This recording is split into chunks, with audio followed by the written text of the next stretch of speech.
bit of a problem where it kept crashing, and we couldn't figure out what was causing that. And it sucks for people that were watching. I do apologize for that. I hope we fixed it. I think we did. I tried to test it uh, before before we streamed again, and it seemed like it was working. So we'll see for sure. But I'm just gonna wait for it to show up on YouTube to make sure it works again, and then. See, it's showing. It's weird because it's showing two notifications. That's something I'm gonna have to figure out again. Because it did this at one point, where it would show like we're live twice, which is strange. So I'll have to fix that after. So see, something's been going on with OBS, I think, or something. I'm not really sure what it is, but it's not a big deal. At least if it doesn't crash today, that's still progress, and we can figure out the rest later. So just a moment, and then we'll get into it. I think we should be good though. I don't believe it should be any more crashes. But anyone that watched last VOD, I'm sorry about that. But I appreciate you hanging out anyways. If you watched it still. Although I don't blame you if you didn't. That was it was frustrating as hell to experience, let alone watch, I could imagine. Okay, let's get into it. Cool. So, I think we've been doing a little bit of the main quest. Oh, we got armor right. When I tested it, I forgot. So I wanted to see if it was still crashing. We were stuck on the same part over and over again. I think I had to delete some shader caches or something. And I think that fixed it, because that's where it was getting locked up. And to see if it was working, I just finished the quest we were stuck on. And it led to us getting that armor with the keys. It wasn't anything exciting. We went to the top of a hill. There was no no cinematic, nothing like that. We just used all the keys we got. We opened a box. This showed up. That was it. It was like looting anything else. So that's why we have this new armor. It looks pretty cool, but I was grateful at least it wasn't anything like... Had I not seen, or had there not have been a few cinematic quests, or when you after you finish the, I guess attacking like a Mongolian village or something, they'll say, "Oh, thank you. Here's a key," and your character will say like, "Ooh, another key." Other than that, if I didn't make that connection to this armor set, I would not have thought this was special. Because the way we looted this armor, which required quite a bit of like key farming to get, to me seemed like any other real like chest we find that's just random and insignificant. It is a good set, but I thought it would have like, it seemed like there was such a legend associated to it. I was expecting more of like a cinematic or more of like story once you got there. Maybe dueling the guy, his ghost for the set or something, but I don't know. Anyways, trapper upgrades. I guess that's, I don't remember what trapper is. That was like hunting or something? Right, so there's a quest here. Okay, down here is also a quest. What is, I keep wanting to do this, but the 6 blades, that's the duels, right? Isn't it? Am I crazy? I could just do the, I was like just making my way downtown, like the song. I was making my way through the zones and just dueling them as we found them, but I think there might only be 2 left, maybe? There's this guy, which we're very close to. We can make our way to him now. And there's this guy, which is really far in the distance. But other than him, I think that's it. That might be the end of the duels. So we could just wrap that quest up. Oh, there's one here too. Did we get him? No, we got him. We could just wrap this. We could just fight these guys really quick and then just wrap it up. It's really close. Let's do that, I guess. That way it just cleans up the map a bit. I was thinking we'd like get there as the quests led us there, but it's fine to go back and forth. It's fine. Because that way, like, at least that quest on the map is done, even though it sends us all over the map. If I look lower at the map, there's no more objectives to have to complete. So it'll be interesting to try out the set. I haven't tried out the set since we got it, which is cool. I didn't want to, like, fight with it or anything. I don't normally like orange, but it looks very cool, very samurai-like, so I'll roll with it. Hope you guys are having a lovely day today. It is technically not a stream day, but yesterday I was visiting with family and it ended up going a little bit too long. So I didn't end up streaming, so I wanted to stream today to make up for yesterday, and then tomorrow's back to normal schedule. I always try to do that. Like, if I miss a stream, it sucks, but at least if I can make it up the following day or close to, at least it's sort of, to me at least, it feels like it balances out. It's never the same as missing, of course, but I feel like it's better than just not trying to balance it out.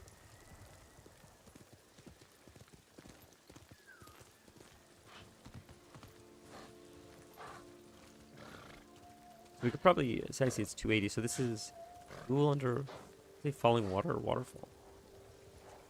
I actually really like these duels. I would love something like this. Did we just pass? What was that we just passed? Oh, it's just a cart.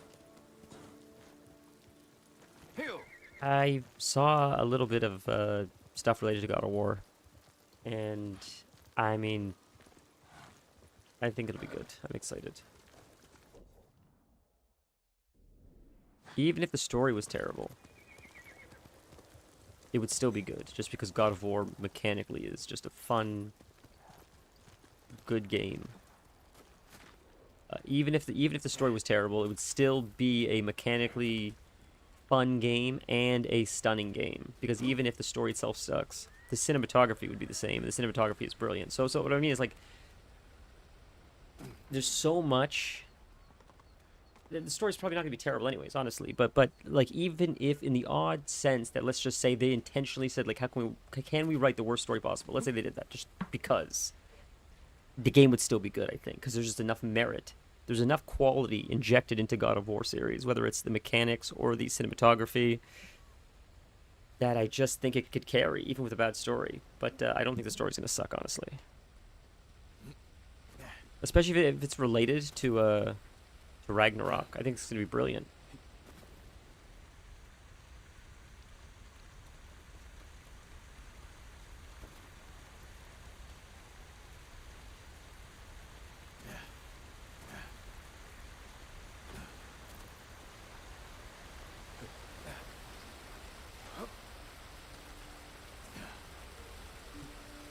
And it's, I mean,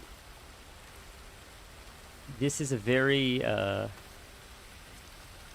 bad faith argument when people say they don't want to play as a middle-aged woman, because first off, why don't you call Kratos middle-aged? Secondly, I mean, neither of them are middle-aged. They're both probably thousands of years old. Also, like, you don't think of Odin as an old man.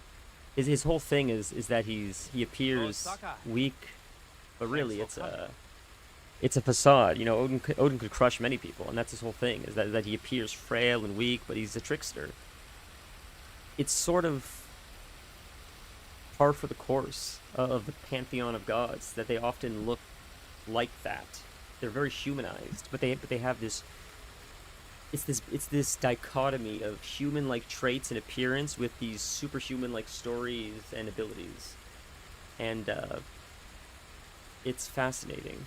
It really is, but it's strange. It goes to show, I guess, how uneducated people are about. I don't mean that in a derogatory way, but for them to see it and be like, why does the character look like that? Well, the character doesn't look that different from most of the characters in the God of War universe, if we're honest here.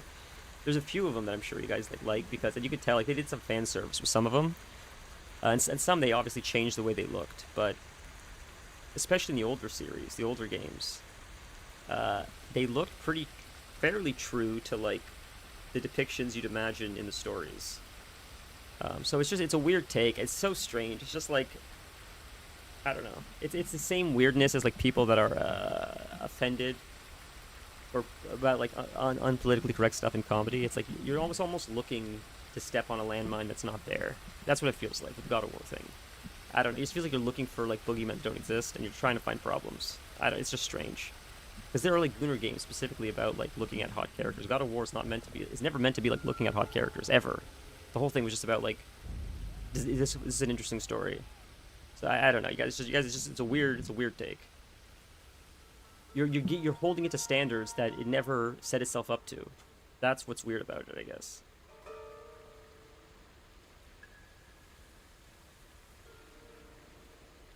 Like, you just made up these standards, and it's not meeting your standards, and then you're upset by it, but it's not even competing in that. Right?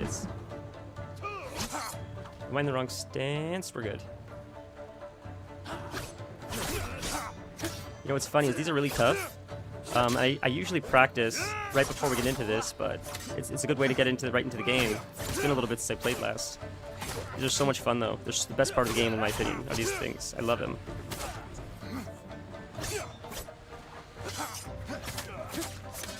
I hope you understand. They're so much fun, these things. It's just a job.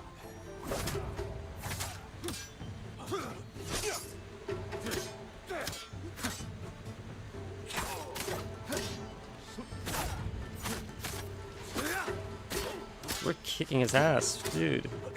I thought he parried that. I guess not. Boom. That was huge. Dodge. Ooh, huge dodge, man. Huge dodge.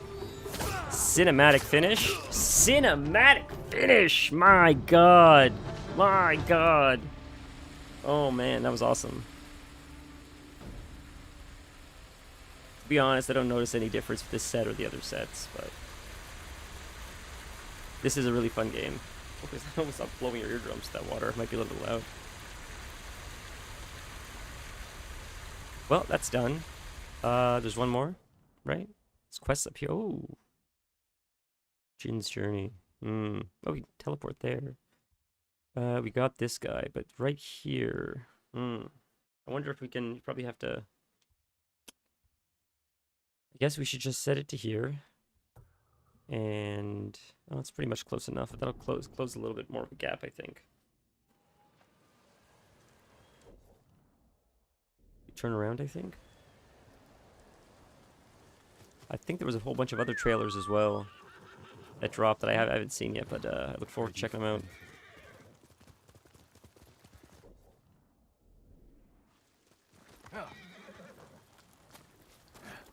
What's strange about just the internet is I never noticed this before, at least. It didn't seem this way.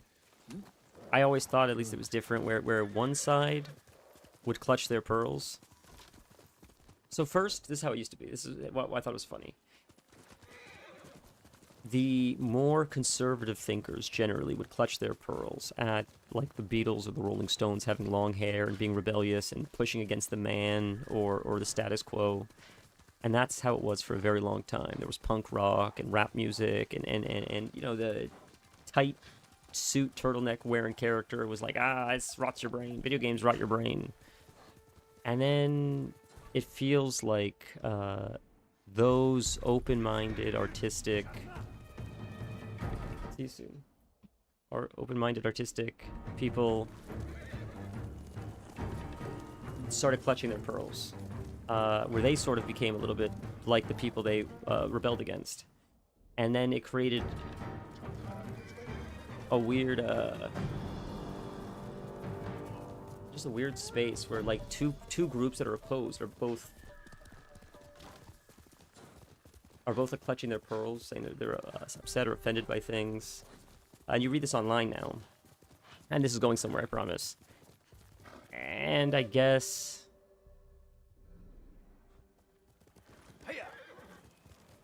what I find weird is, like, for both parties to,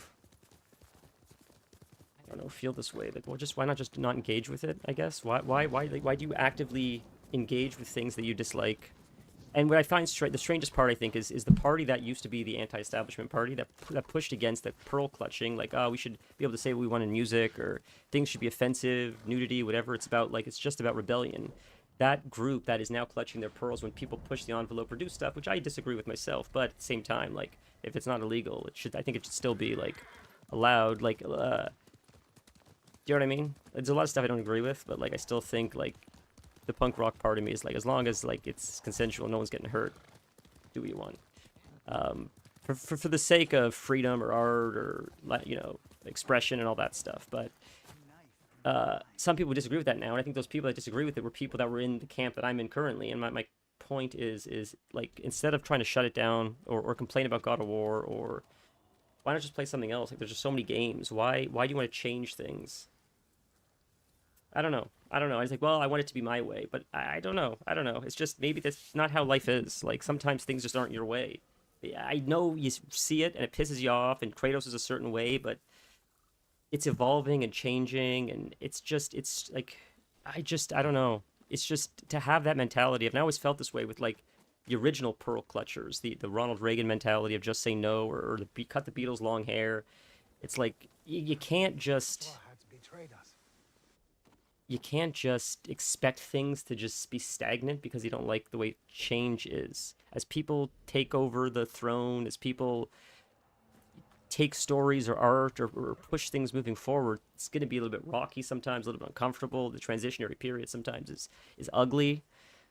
But it's how you get to new horizons. It's how you develop. It's how you grow. It's how you create new art, new messaging, new meaning behind life, and just like it's just part of evolution, right? Of developing as a person and a human and as a culture. And it's a messy process. And sometimes you step on toes or hurt people, and I think that's okay, because it's just how it is. Like sort of like experimentation, right? But what seems to be so common now is like the need to not just look the other way, but say this can't exist because it's not the way that I want it to exist. So it just shouldn't exist at all. And that's just weird. And it's anti-productive. You're never going to... Look, let's be real. Chances are you're not going to be able to make a difference anyways. Because, like, Santa Monica Studios is not listening to you. But with such variety and so much to play and so much to do, like... Just play something else. I don't know. Plus, probably someone will mod it anyways, I'm sure. I'm sure someone will mod the game to do whatever, but... And that is something I disagree with when they mod it if they mod it to make it Kratos, they'll like ban that or get rid of it or something, and it's like, people want to be like petty like that, let them do what they want. That's not hurting anyone. If it's client side or whatever, then no one can see it except for the person doing it. As petty as it is, like let them do their thing, I guess, right? That's how I think of it. But I've seen that like mods have existed where people have done stuff like that, where they've changed characters or something, and people have banned it. But I wonder, like, in that case, if you pirate the game, can you just mod it then and they can't do anything about it? Because it's sort of, like, disconnected from the servers or something, right? I don't know how that works with pirating games and stuff, but...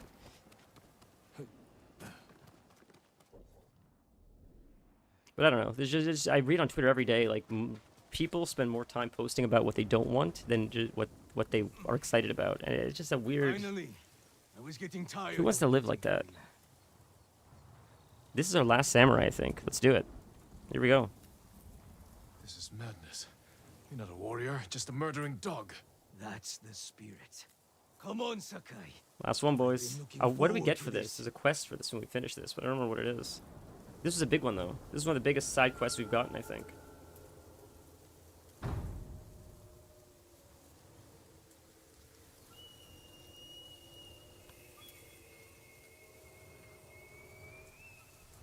Look at my silly pants. There's got to be more duels like this, though, in the game, not like this specific quest. Hopefully the next zone has this, too, because it'd be pretty cool. I should switch out my sword after, too.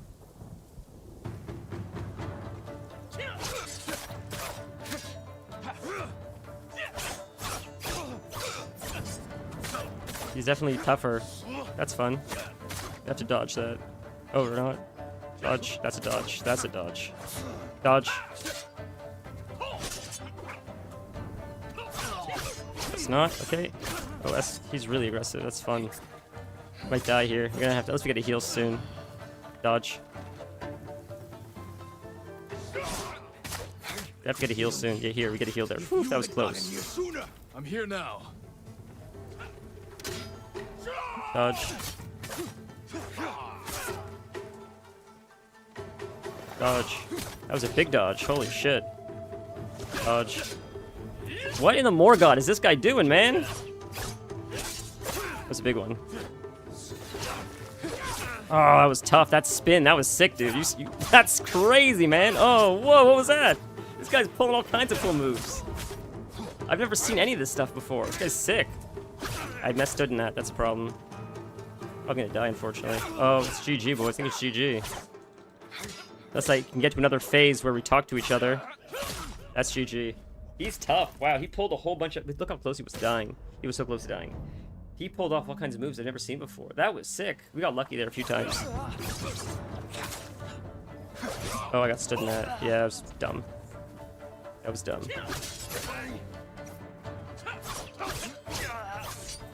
Don't expect a 3. That's the issue. I get used to that.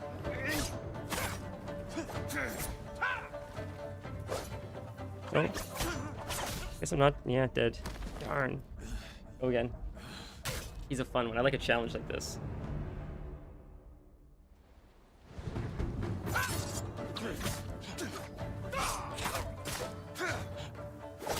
Didn't mean to do that, but that's okay. It gave us an opening a little bit.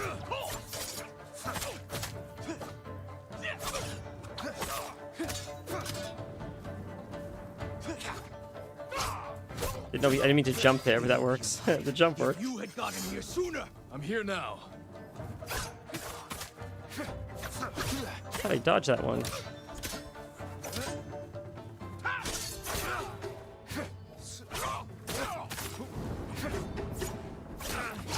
Damn, dude.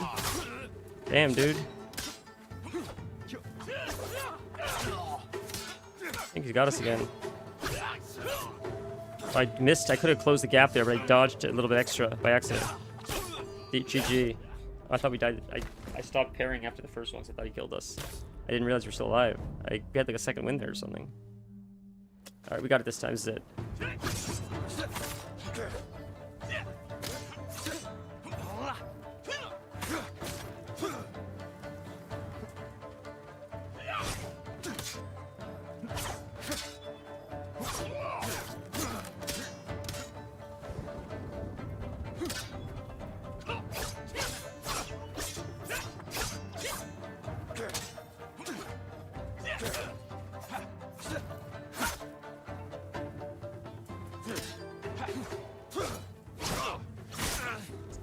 Bro.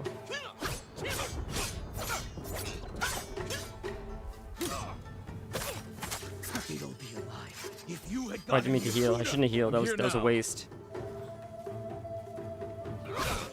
Fast. Bro, I thought I dodged that one. What's going on?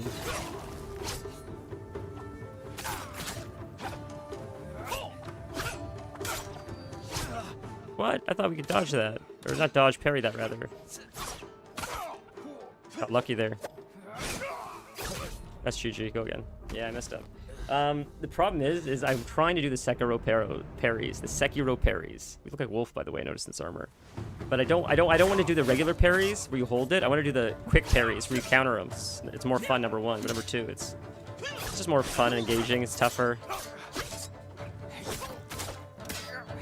I have the perfect parry option. It's like God of War, same thing. I tried to do that as well in that game. I love doing it so much. The perfect parry is so addicting. I'd rather die and try to get it. It's just so much fun to do. Like that. Love it. How fun is that when you get it? It feels so good. What a waste, bro. I didn't mean to do that. What is going on with this camera, man?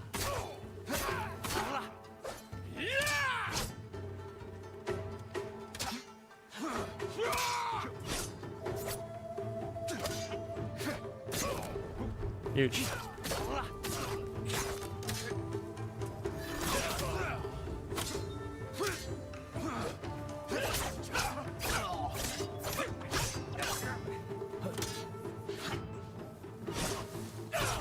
Oh, I got up from the...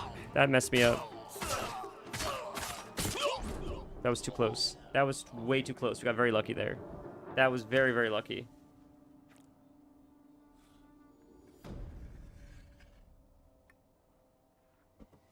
You'll never kill again. I need to face the man who sent these Ronin after me.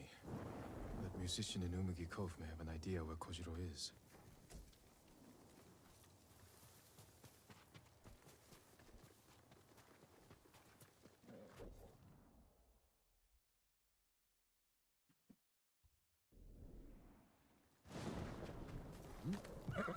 We'll get some rest soon. We have this.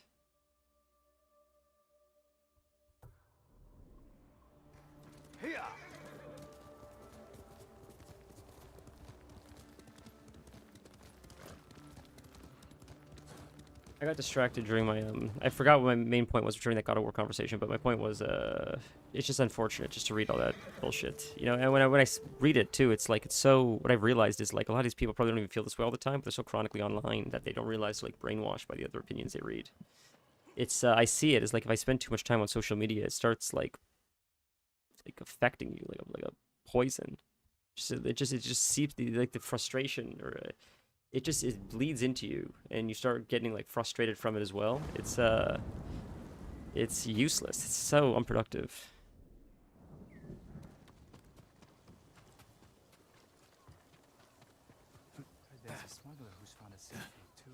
For every streamer that complains that like being a streamer is a tough job or it's a hard work, and all the people that get upset and complain about it online, I think the people that complain about it online are even dumber, respectfully, than the streamer complaining about it. And I'll tell you why. Because you're wasting your time. You're screaming into the void. You're fighting with people that don't care about you. Like, at least the streamer's making a lot of money, is my point. And they're making even more money when they say that, and it goes viral, and then people pick it up, and then people that don't normally watch them check them out, and they're running ads on those people. Like, you can say what you want about that, but that moment that goes viral for negativity makes bank. Probably make an easy 20 grand in a day, easy from that, easy. Call them a loser all you want. That's crazy money. Like, my point is, the people that are spending time with their family, but they're on their phone, fighting with someone on Instagram about this idea, while their kids are getting older, in front of them. But they're like barely paying attention because they're spending 30 hours a week on Instagram or Reddit and this is, I feel like a lot of Sakai, thank the gods. the God of War conversation, a lot of these conversations, honestly, some of it's validated, but some of it's a little much and extreme.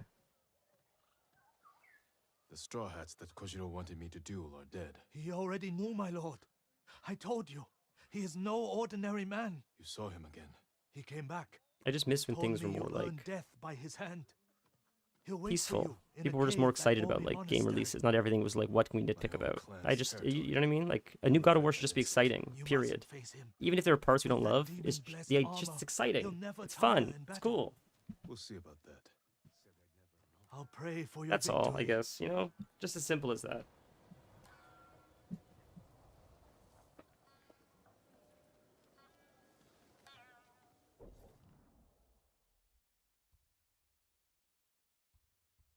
Now we gotta go all the way back here, but we can teleport here at least. It's pretty cool. We can't teleport, so we haven't discovered it yet, so we can't teleport there yet.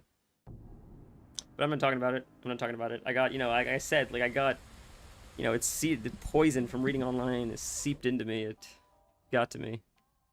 How do we have to, oh god. I forgot. Okay, there's probably somewhere, oh, we can scale right there, actually. That's helpful. Maybe we're up top again, and that's better. We're streaming this again tomorrow, actually. Today isn't even really a stream day, like I said. It's just make up for yesterday. This game is a lot of fun, though. Like, it's, I don't know what's after this, but this really filled the it filled the God of War void that we were missing after beating Ragnarok. It left you with a little bit of a hole. I feel like I wanted a little bit more. It was so much fun. And this scratches that itch a little bit. It's just, it's got more exploration, but the story's great. It's fun. The combat's a lot of fun. It feels snappy, sort of like that game does.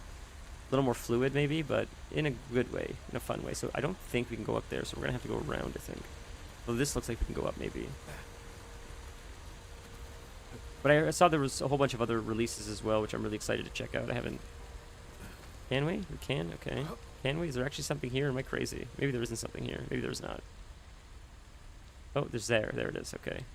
There it is.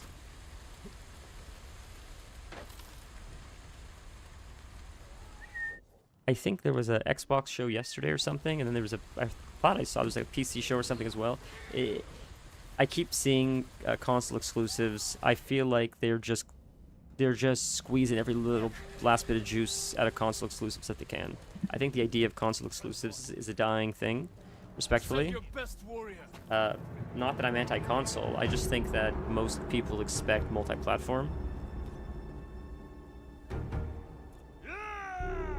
I think multi-platform is also more beneficial just to the overall player base. Slaughtering those people. Just because if the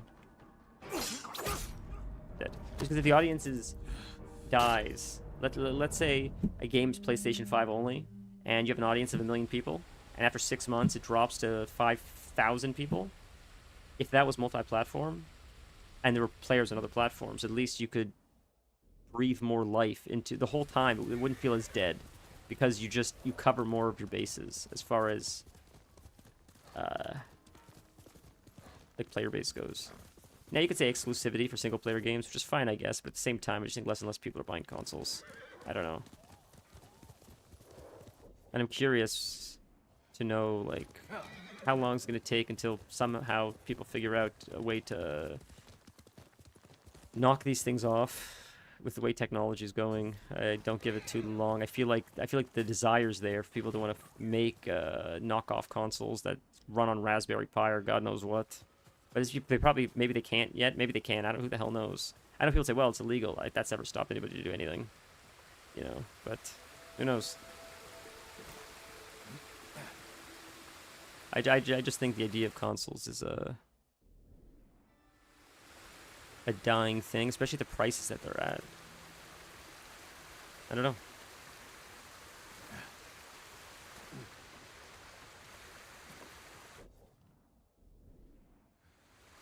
There'll always be, like, you know, people that buy it.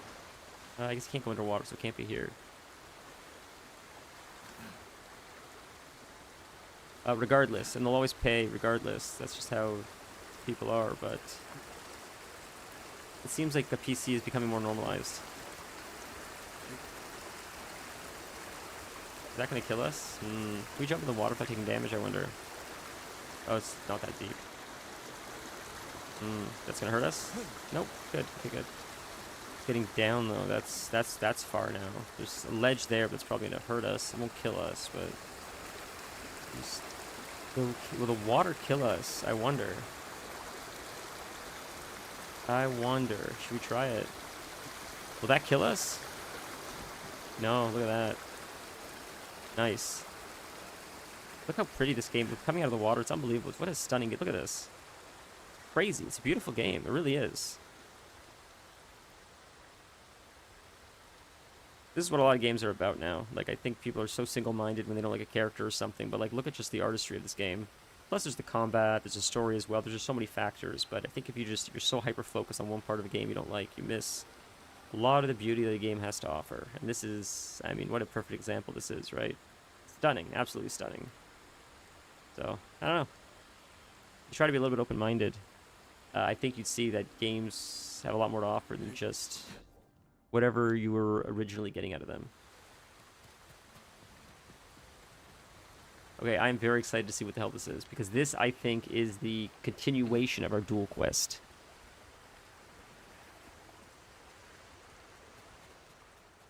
Is this the Giga Master? At last. Here we go, boys. This is gonna be tough. The musician told me your armor was blessed by demons, Kojiro. Do you believe him? I think you should have stayed a legend. This isn't the Kojiro of Musashi, is it? There's no way. This isn't that Kojiro. Hey, Stan, how are you? Good morning. It's nice to see you. I could be wrong. I'm going off memory. There was a book I read. It was a fiction, obviously, about Miyamoto Musashi, and his rival in the book was this guy's name. But I don't know if this is supposed to be him, or if it just shares the same name. It's probably I imagine it's a fairly common Japanese name. I don't know.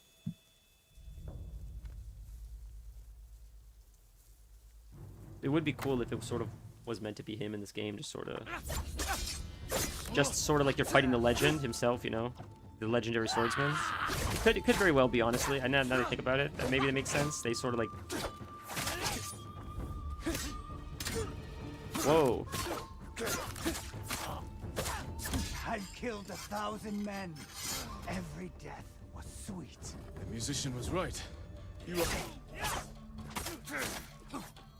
Oh, he got me there. Ooh, he is a tough man. He's tough. Dodge. Dodge. Whoops. I knew I left myself open for that. That's not good. Dodge. Dodge. Oof, dodge. Dodge! Oh, we're dead. He got us. Not a demon or a ghost. Just a coffee man. that's brewing. Absolutely. I have been struggling to try to find new beans for this cold brew for a little while now, and I've tried a few different blends, and they're not for me. I gotta keep trying. It's hard to find something you like. I'm really particular. Either it's too like acidic or too like too bright or it's too muddy. I'm trying to find like I'm like Goldilocks. I want to find something that's just right. It's tough. I've killed 1,000 men. Every death was sweet. The musician was right. Like there's one coffee I used to always get, but I can't get it anymore. So now I have to try to find something new. I don't know what happened to it. I don't know if they closed or I can't find anything on the website or anything. There's a local place. Happens all too often, unfortunately.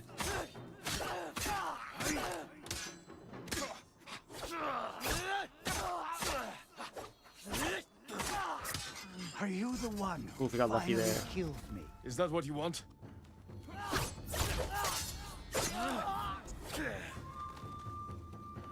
Gotta dodge or we die.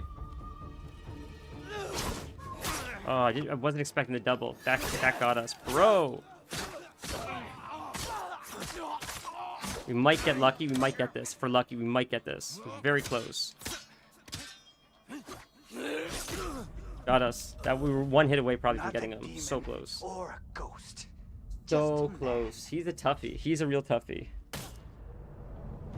I wish I could remember his last name. Kojiro. The guy from the Musashi story.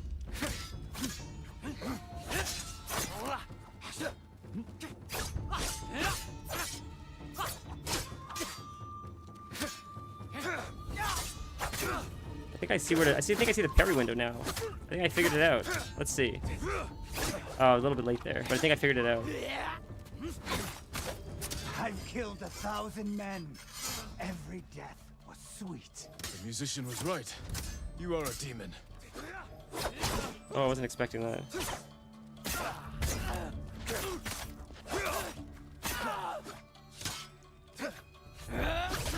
I thought I parried that, okay.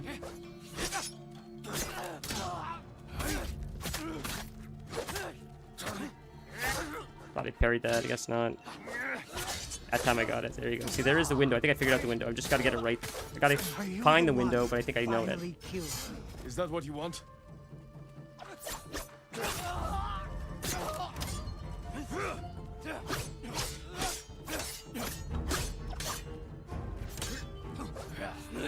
Oh, it's too late. I knew that. I saw that after I pressed it. I was like, fuck. Yeah, that time I got it. So close. Oh, he delayed that one, it looked like. Oh, no. Darn, that was so close. We gotta get better with that parry window. We got it. Just a man. A few months ago, bought a handful of different coffee beans. Didn't care for most of them, so now I'm just stuck mixing. Yeah. Yeah, I get that. That sucks. I've been in there before. One was so bad, I just had to throw it out. I still have it, and I'm just like, I was sitting on it being like, at some point I'll make it, and it got to the point where I'm like, I literally stopped drinking coffee, because I just couldn't make it. So I just bought more beans, said I just can't do it. It was so acidic, it was so like bright, or whatever you call it, it was not for me.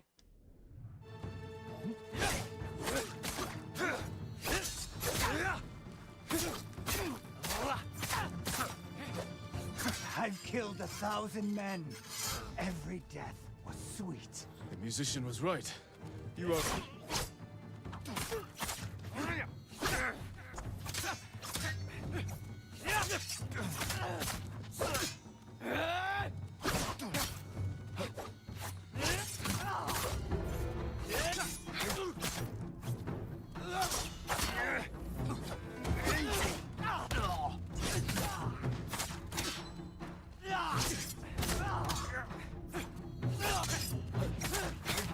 Are you the one? Doing much better this time. Is that what you want?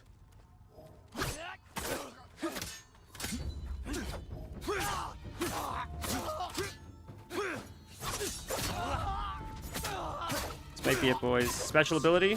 Finish him off. So close.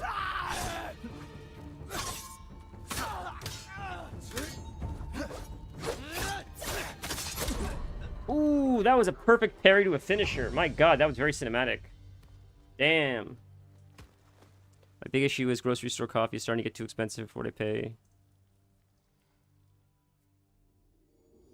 Fair. Yeah, I spend...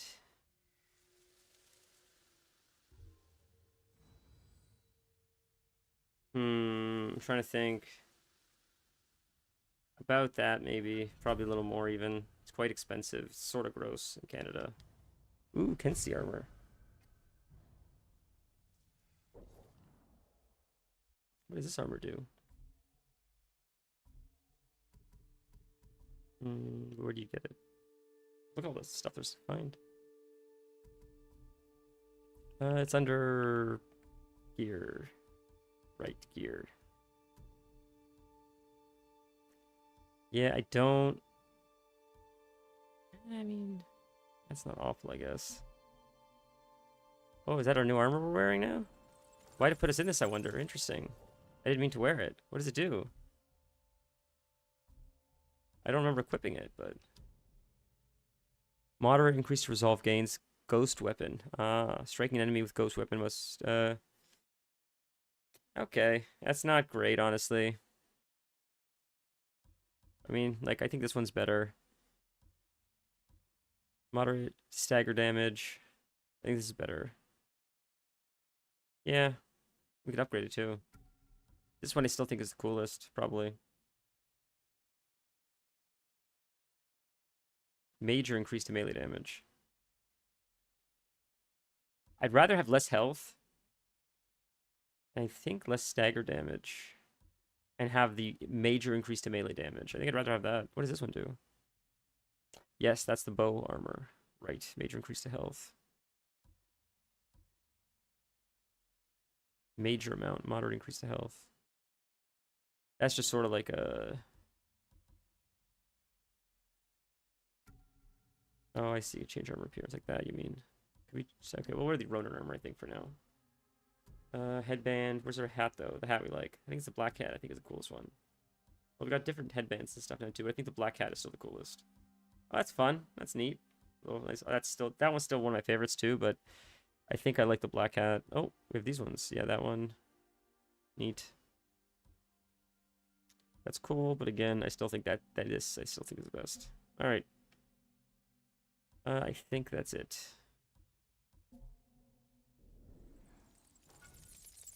Yeah, grocery store coffee is currently what I'm getting until I'm able to find something else, but it's not so cheap either, honestly. It used to be a cheaper alternative. Now it's no different, which is a shame. It's not that good.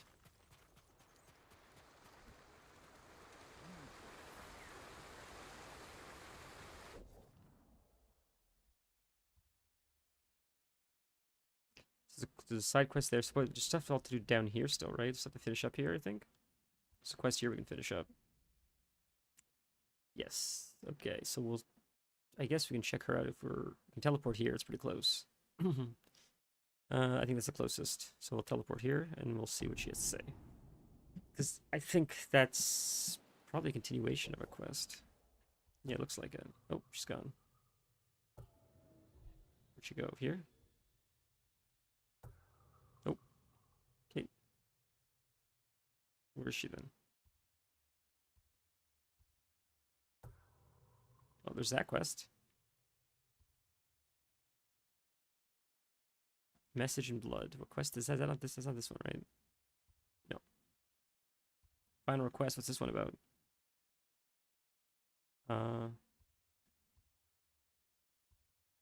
Just want to make sure none of this message in blood. I don't think so. So, right? That's something else. So, I guess we'll make our way here. It keeps moving. You click it, then it moves here. I don't understand. It's so strange how it does that. I don't get that.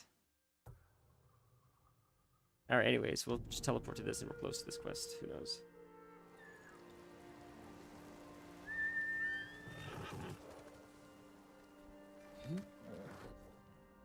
That's my Kage. Yeah. This game is really pretty. I mean, it's pretty all the time, but at nighttime, it's very, very neat looking. Very dreamy almost. Especially when you're in like big fields like this.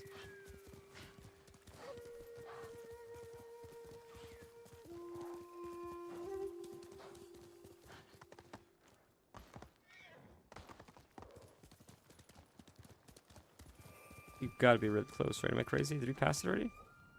No, we're in it. Wasn't that camp? Maybe that was the camp. Meet him at the old camp. So I guess that was it. That looked like that was an enemy camp, but I guess that's the allies. There you go. I thought that was the Mongolians. Oh my god. Last, you have news. What's Yes, this? Lord Shimura. All right, what's he gonna say? Here we go. I found Goro in Umugi Cove. Was he drunk? Not anymore. He will fulfill his debt to you and sail for the mainland. He may be unsavory, but few know the sea like Goro. Every time I hear Goro, I Will think these of men Mortal deliver Kombat. your message? Precisely. Kotaro and Jiro are loyal and courageous. I will petition the Shogun for reinforcements. Goro is ready. He will meet us nearby, then lead us to his boat. We will ride when the time is right. Take this moment to prepare for battle. Yes, uncle.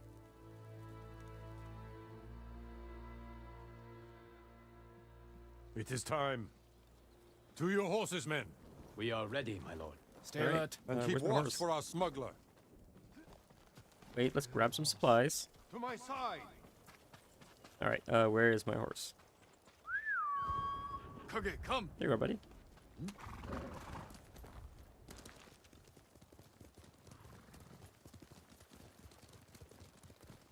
I can always tell when you want to ask me something.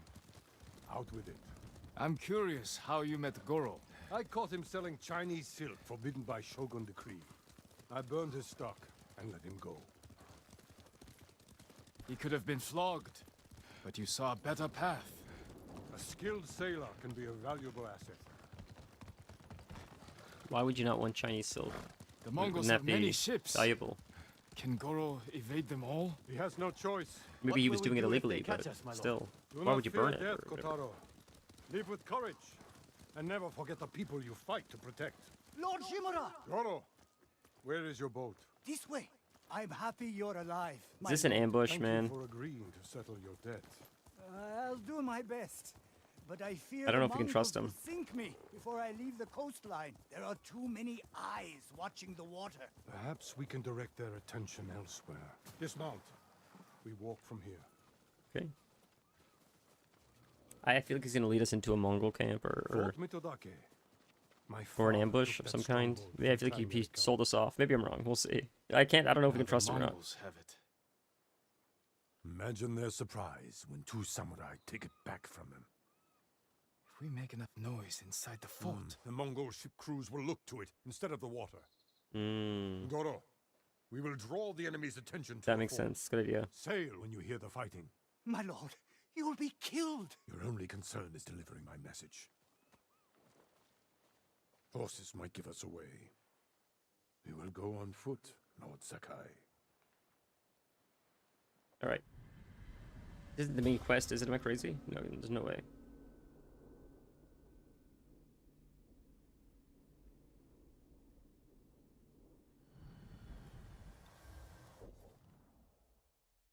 We're here. This is the main quest. Okay, we're here. We're good. Never mind.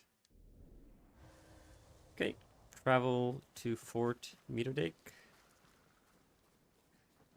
Yeah, we follow him. We go on foot, he said, right? It's not far. Mongol armies are formidable, but our attack will catch them off guard.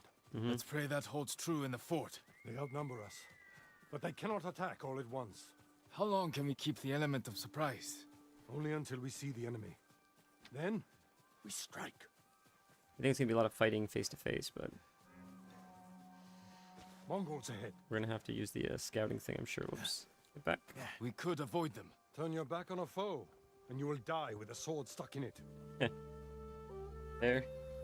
Oh, yeah, it's saying here we can use, like, right here, it's a beehive, so it's saying we can use the beehive to piss him, to hurt him. They get attacked by the bees now. Okay, the bees are attacking them.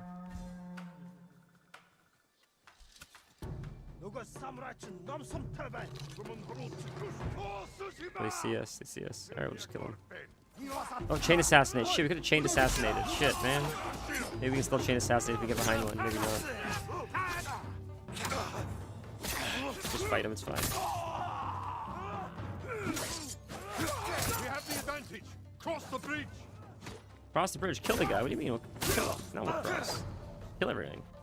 Are you ready, Uncle? Kill their strongest Oh, the first. dogs are the worst. Please kill the dog. Thank you. How come he gets to one-shot the dog? Dogs in this game and Elden Ring, man. They're so hard. They dodge like crazy.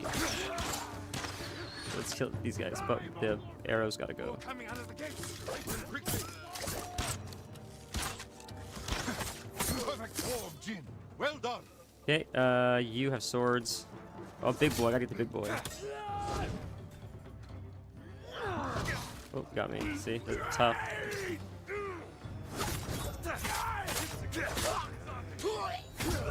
As long as they die, I can handle everyone else. They're the worst.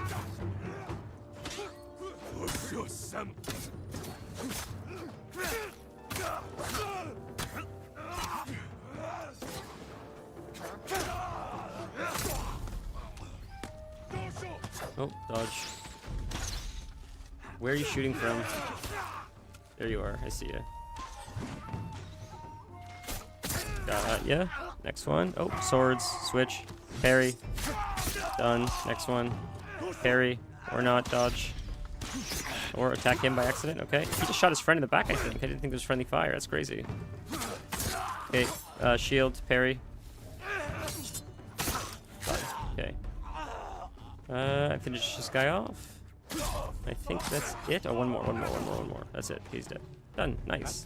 That's pretty easy, actually. Forward, through that gate. That's pretty good. We're getting a lot stronger, our character. I'm proud to fight beside you, Jin. See how the enemy fear you. You are a true warrior. Thank you, Uncle. This game is really likable characters. Remain alert. Archers, take cover! Hmm. We have to get through that gate. Wreak havoc on the fort. We need the Mongol ships to focus here. No, not don't on open it yet. How do I Goro. open it? Well, let me open it. Oh, there we go. He got it.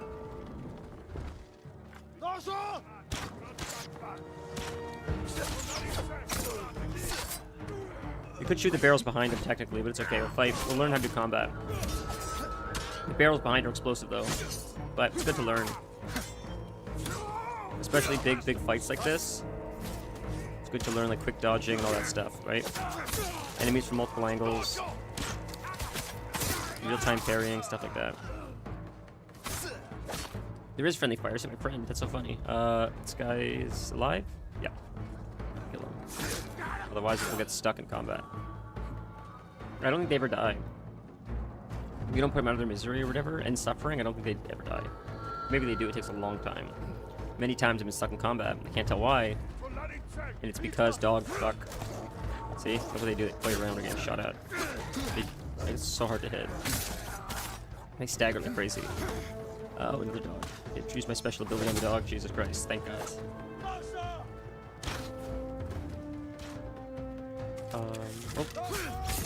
Many times I'll be in combat still. I can't free the victims. I can't tell why. It's because one person's crawling around. I need to end their suffering. And I'm like running around camp like a crazy person, looking for the one person crawling around. Because it's still saying we're in combat. And usually it's just like amongst a group of enemies at the beginning that we forgot about. Oh, you got him, thank God.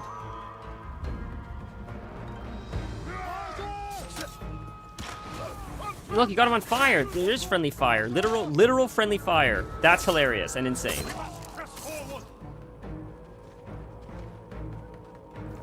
Hey, cinematic. That was so seamless.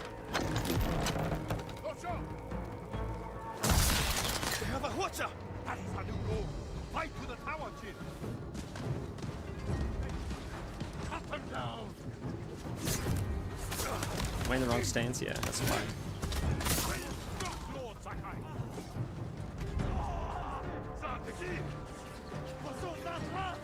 Like you can tell where it's going. Supplies. What is that? More stuff. If you just run, do they just stand at it? Forward. Dogs. 3 dogs, bro. 3 dogs. Oh my God, we almost got all 3. Oh my God, not getting hit. Oh my God, oh my God. Bro, we did it. That's crazy. They're so hard. Blow through them. They're not like hard. They're just, they dodge and they stagger you and Oh, I'm targeting the wrong guy. Come on.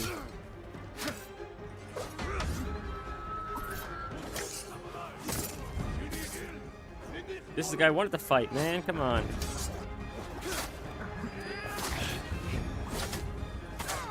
Dodge.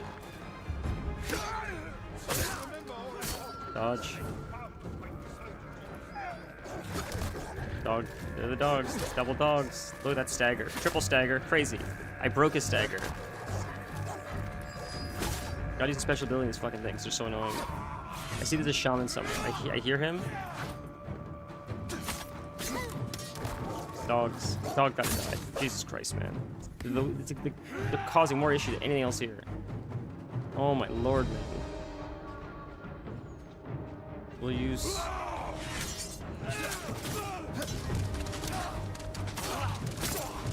Dodge. There, finish him off. Done. He's staggered. Finish him off. Done. Easy. Okay, good. Oof. More of those bomb things. Could go up here. Is there anything up here? Leather. Oh, and we're getting shot at. Though. Gotta be careful. I didn't know if they'd be able to hit us or not. We're good. We're okay. That was risky, but we did it. Risk it for the biscuit. Ooh, they hit us. Mongols, we will not be denied. Been hiding there to breathe for a second, maybe? They hit us in here, I wonder? Almost there. Hurry, Jin. Jin, stop collecting supplies, Jin. You don't need supplies, Jin. Finish it. Are they up here? Are they up? Oh, at the top. Bro, what? How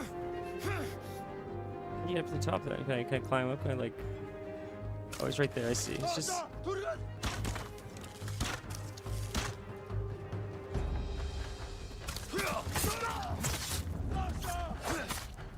All that... These two guys were causing all that havoc? That's crazy, dude. Oh, there was a way up. See, there was a way to... We bought them time, but not enough. The Mongols have seen them, and their attack ships are faster. Our men are defenseless. No, they have us. And we have Hwacha. A weapon of the enemy, not samurai. Saving our people is all that matters. This is an interesting, You know how to fire this. I'll learn. Destroy the Mongol ships. Leave the guards to me. Uncle, You would never do that. It's very We will not dishonorable. die here, my boy. The grandfather or the uncle is all about honor. Sent boarding parties. He would never Don't let normally their do this, boats but we're reach desperate. Goro. it's working. The Mongol ships are in flames. Don't let up. Goro must outrun them.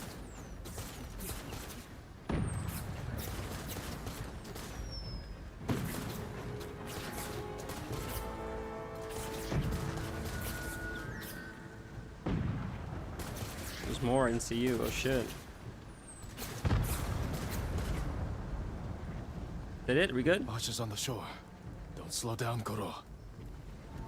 Where are the archers? Oh shit, I didn't see you. My god, bro.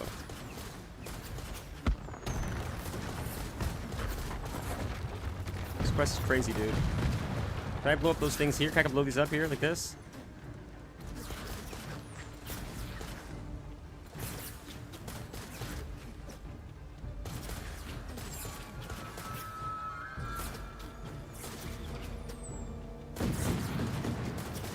How are these ships not blowing up? Maybe they gotta get triggered? You gotta get closer maybe to trigger them or something? Or... It seems like we're hitting them. There we go.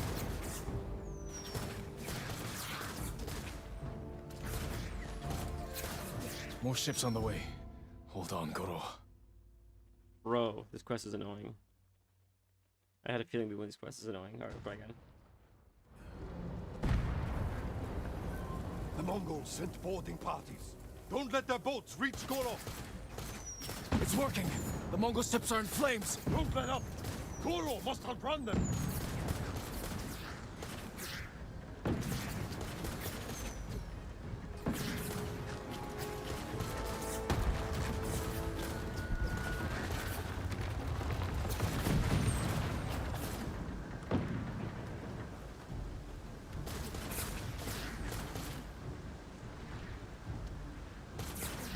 Watch us on the shore. Don't slow down, Goro.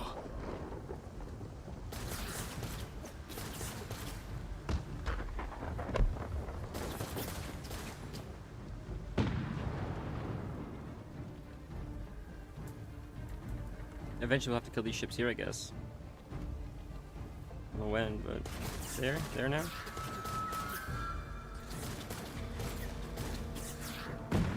There, I got that one. Then we get this one maybe. They start firing. No, it doesn't trigger it yet, I guess. That's hitting it, looks like. I mean, there we go. Oh, it's a ship, it's a ship, it's a ship, it's a ship. More ships on the way. Hold on, Goro. Going. Jesus Christ, sucks. Ugh. Not a big fan when games do stuff like this. And when you keep failing, just give you a fail-safe mechanic, just push through. This is not what the game is. Don't let their boats You're doing it for like reach Goro. cinematic purposes, I get it, but like this is just It's working. that shouldn't be The done. Mongol ships are in flames. Don't let up. Goro must outrun them. It doesn't feel like the same challenge as like learning when to parry or dodge. This is just I don't know. This is just something I do to just get through it, to just keep playing with it, it feels like. Which I feel like a game should never really have.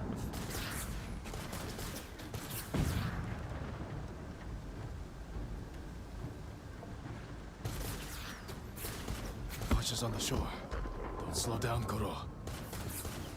This feels like the equivalent of a TOS. It's just something you make me do, not something I choose to do. Not something I look forward to doing. It's just, you know. This does have minigame vibes. Ah. It's fine. It's just like, ah. After I failed too many times, just you gave me like an easier version or something. It's just, I don't want to do this. I like the parrying, the fighting, and the...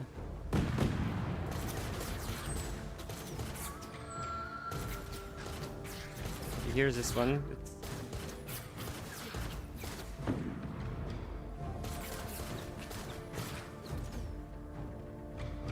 More ships on the way. Hold on, Goro. Where are they? Oh, it's two behind. Trying to hit him, it's not connecting. I'm trying to hit him, it's crazy, bro.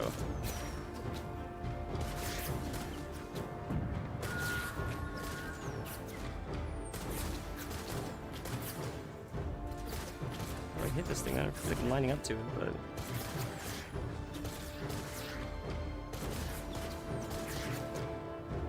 Is that crazy? What's going on with this thing? Is it... You made it, Goro. Thank God. This The stinks. Shogun's A house. row, this stinks.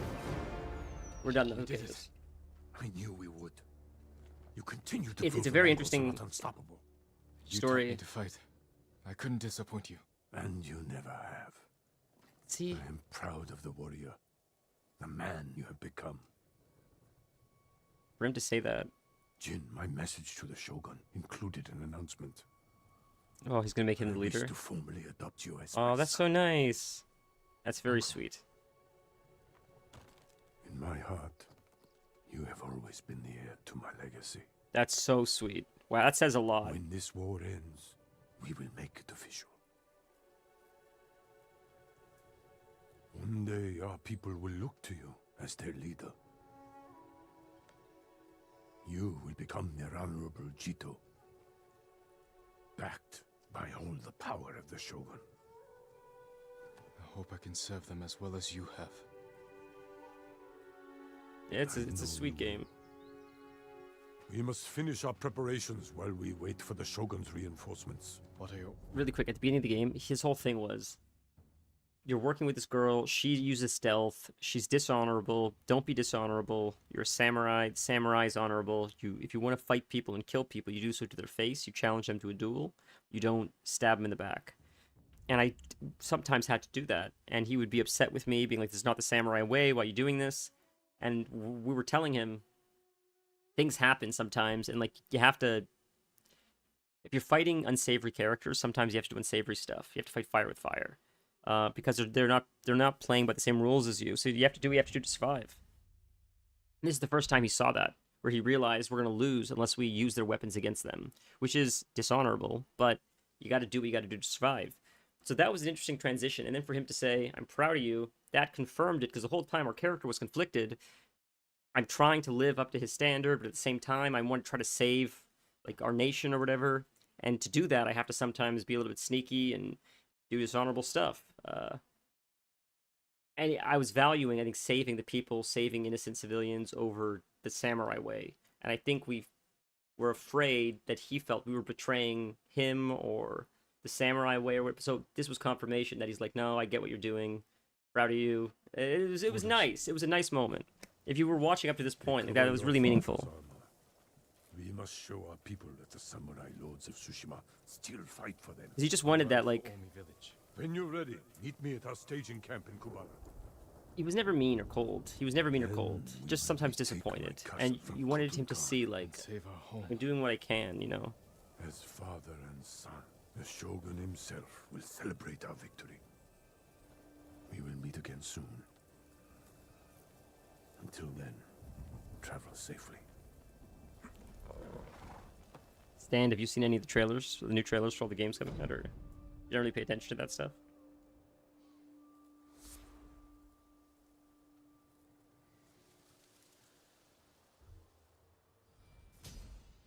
Another one done. All right. If they win, this is just the beginning. No, we fed our horse. Nice. Horse needs to eat. Good Horse Daddy. has carried us literally through this game. Ooh, new gift. Nice. What do we got? Where are the... I never remember where the altars are. They're usually in the cities, though, I think, right? Like the towns or whatever. Yeah, there's 3 gifts here. So we'll go to this city just to... We can visit the blacksmith. There's a few things we can do. Alright, let's see.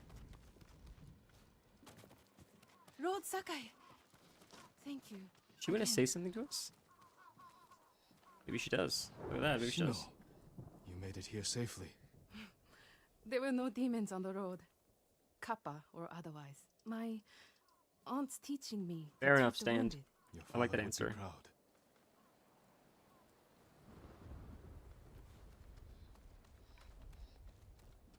There is no substitute for a great bow.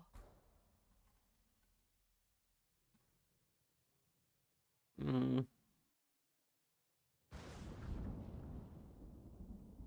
Do we want to? Let's upgrade the other stuff first. Goodbye. May your aim. Have you played, Perhaps I can better your bow. what's it called, Kernel something? Kernel Space Program or something? Have you heard of that? There is no substitute. I feel like we talked about for a this maybe. great bow. We probably did.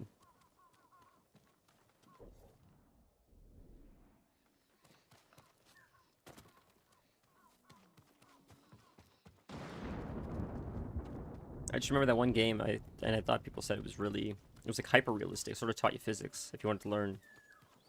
I mean they said it's quite difficult to actually learn how to get the rocket to launch because I think they try to use like real physics. Yeah. Right time to get into it. Fair. Yeah, people say it's quite tough, from what I heard.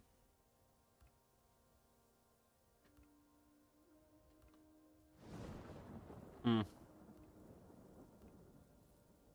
I think the one we're using... Black one's cool too.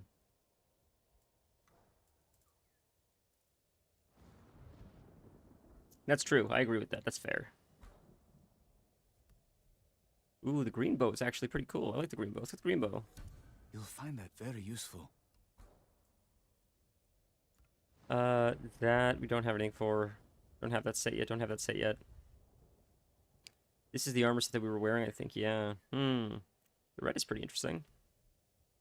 Blue's cool too. I think I still like the orange the best. I still like the black, I think. There's that color too, but I don't know. It's all headbands, like the hat. I think black on black is coolest.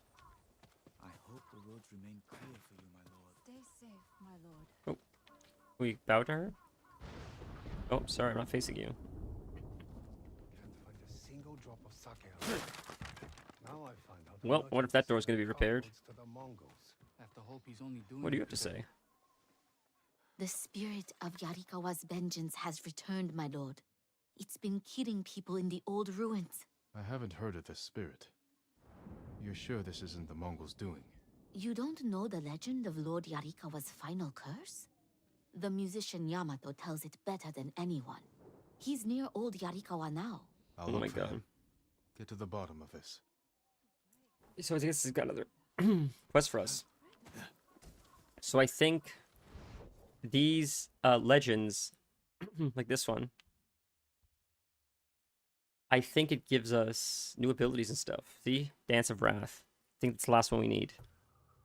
They give us like special abilities, and do you know how we have this ability? This one? Hold on. Maybe I can't do it because, oh, there we go. See how we have that? We got that by doing one of the story times. Where he told us about a legendary samurai.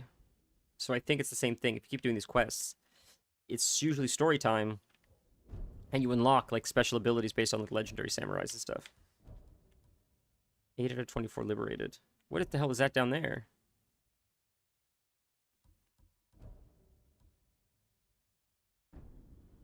It's a whole other area we still gotta get to. 8 out of 24 liberated. Where are more of them to be liberated? I don't see the other camps. Could these be camps? These undiscovered locations? I thought we did it all. Anyways.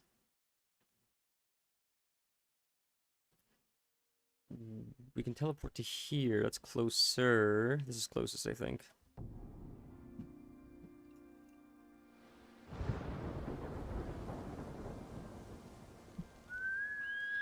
Here. So I learned one thing. I mean, That's a good boy. I used like a toddy. I was gifted a toddy, which is pretty cool. It's for make cold brew coffee. It's all it is. It helps you dispense it. It's really all it does. But it's convenient and it filters it easily and it's nice to have. The bags were expensive to keep replacing, with how often I went through it. It's like $40 for like 20 bags. It's crazy. So I bought cotton bags, reusable cotton bags for cold brew. And I bought cotton because it was non-bleached and felt it was like safer than like other materials maybe that would like bleach plastic or something. I don't know, but excuse me, it smelled terrible like after a few uses because the coffee oils just they sort of embed in it and be like oxidize. And I tried cleaning it so many times without soap. It says don't use soap, so I didn't know what to do to clean it properly. But eventually I tried boiling it, and the color that came off was horrific. So it really got a lot of the oil and the smell out of it. It's pretty neutral smelling now, so it made a big difference in the flavor of the coffee and everything. But there's still a subtle flavor there of what I can't tell if it's over extraction or if it's like remnants of like coffee oil from previous brews. And I feel like it's the latter. I feel like it's the remnants of the previous extractions. And I don't, because the toddy is plastic, it smells like coffee or sort of like rancid coffee. And I clean it so well right after I use it. But I just feel like it's, anytime I've ever had anything plastic with coffee, eventually it always smells like that. And I don't know how to clean plastic to get rid of that smell. And I don't want to use bleach or something. And I don't know what to do. My coffee maker eventually got really bad as well, and I just eventually threw it out because I know people say use vinegar and stuff. I've used vinegar. I've cleaned it. It's spotless. It embeds in the plastic. It feels like it fuses to like the molecular structure of the plastic, and no matter what you do, it feels like it just bakes it in, and the smell never goes away. I don't know though. Is there something I can do? Like I tried baking soda. If anyone watching or listening has any idea, maybe how you can get that smell out of plastic. Tread carefully, my lord. Yeah, like so. Old Yarikawa is a dangerous place. I've soaked it with baking soda. I've tried vinegar baking soda. Like I've tried both coffee machines and my toddy. I've tried soaking with baking soda, and it sort of helps, but I don't know. It's like I don't know. It sucks, and it's not super in your face and offensive. The baking soda made a big difference, but I just want it to be completely neutral. Like when I got it, because if I can smell it, I feel like that's probably imparting some taste in the coffee. I feel like it should be completely neutral. Otherwise, that's what I feel like I'm tasting. It could be over extraction. Maybe I don't know what I'm talking about. I think it might be a little bit of both, honestly. But I think cold brew specifically is a little bit more tolerant to grind size, overbrewing, stuff like that. So I feel like if I were to guess what's making it taste worse, is it the over extraction of it me grinding too much, which is what I think is possible, but I think more of it is probably just the previous flavors being imparted. And I don't know, like, but what I'm starting to think maybe I could just get like a glass container or like a metal container and brew it in that. But the problem is that, and the reason why I use the toddy is the toddy, it's a plastic jug that you put under extraction as an acidic sour flavor. Yeah, it doesn't, like, I feel like it's...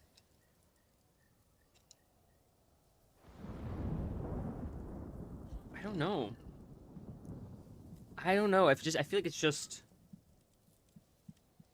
It doesn't feel like either of those, I feel like. If I were to guess. That's why. Over-extracted espresso shot because I like the bitter. Yeah, to be fair, I sort of do too. I don't mind the bitter. I actually sort of like the bitter. That's why I like dark roast normally. Especially when I make hot coffee. But this has gotten worse with the cold brew. That's why it's just frustrating. But like I said, I could buy a glass or a metal pitcher. But the reason why I use the toddy is the toddy is a plastic piece, then it's a glass piece. And you brew it for like 12 hours or 18 hours or whatever in the plastic. And then when you put it over the glass piece, you just pull the plug and it sits on it and drains perfectly. Like, it's sort of, it fits. So I guess I could theoretically... The problem is, though, is the way the toddy is like it has... There's an area where you put a big cloth filter in. So you can have the bag filter plus the cloth filter.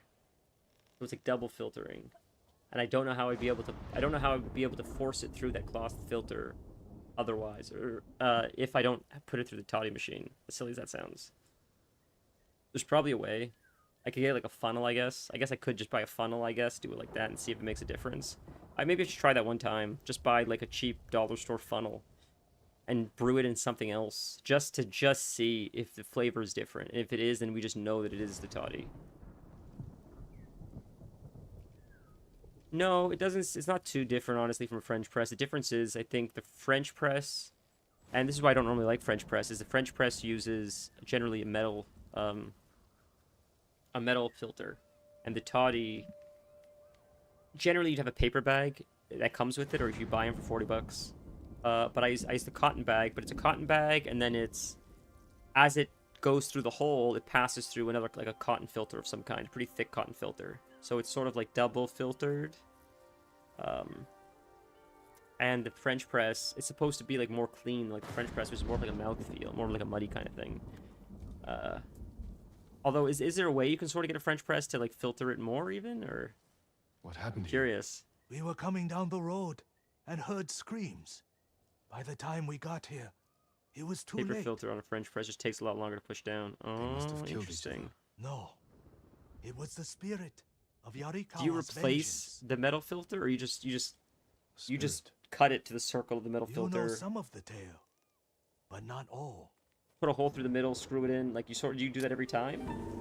Long ago, Story time. the samurai of Clan Yarikawa were the most skilled swordsmen on our Anybody island. watching, by the way? This In voice every actor generation, is a voice actor of a one cartoon lord was or something. taught their I know this family guy's secret, voice. I don't know why, a but we know. deadly We technique must recognize it. Or someone called must the recognize it. Dance of Wrath that could cut through any foe's defense. The Dance of Wrath found its greatest master in Lord Tokiyasa Yarikawa. Though beloved by his people, he resented Clan Shimura's power. Desperate to seize control, he set off a bloody rebellion that claimed countless lives. Lord Shimura's father and brothers fell to Yarikawa's Dance of Wrath technique. But with Clan Sakai's aid, Shimura put down the rebellion and executed Lord Yarikawa. Before he died, the traitor vowed to avenge his conquered people from beyond the grave. Now they leave offerings to his spirit at shrines in old Yarikawa's ruins. We're gonna have to track down They those beg shrines and for their challenge them. enemies to die, Watch. and the spirit of Yarikawa's vengeance answers their calls with the Dance of Wrath. We're gonna have to go to all the shrines. Probably challenge the people that go to his shrines to You worship believe these him, men were killed by and then that he'll show up spirit? after the last shrine. I bet. They were merchants, known for cheating their customers, profiting from deceit. So I someone don't know whose paid for voice their this is, debts. but I know The this actor. shrines I overflow feel like with he's offerings to the spirit, begging him for bloody retribution. How do I find these shrines? People burn a handful of straw and flower petals to make smoke, so the spirit finds their prayers.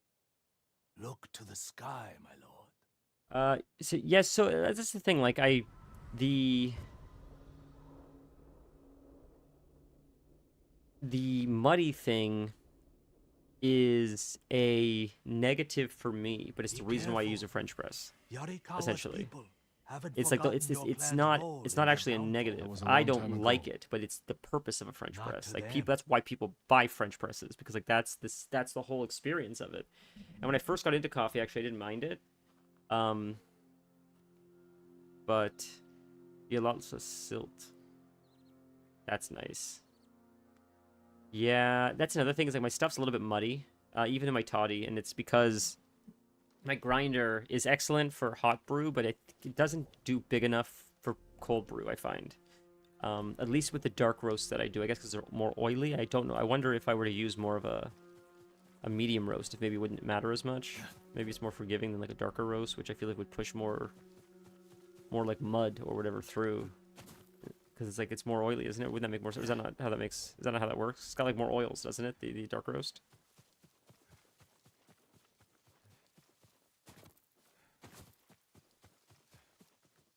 It's quite fair to compare. That's crazy though. You have a grinder that costs 25 times as much.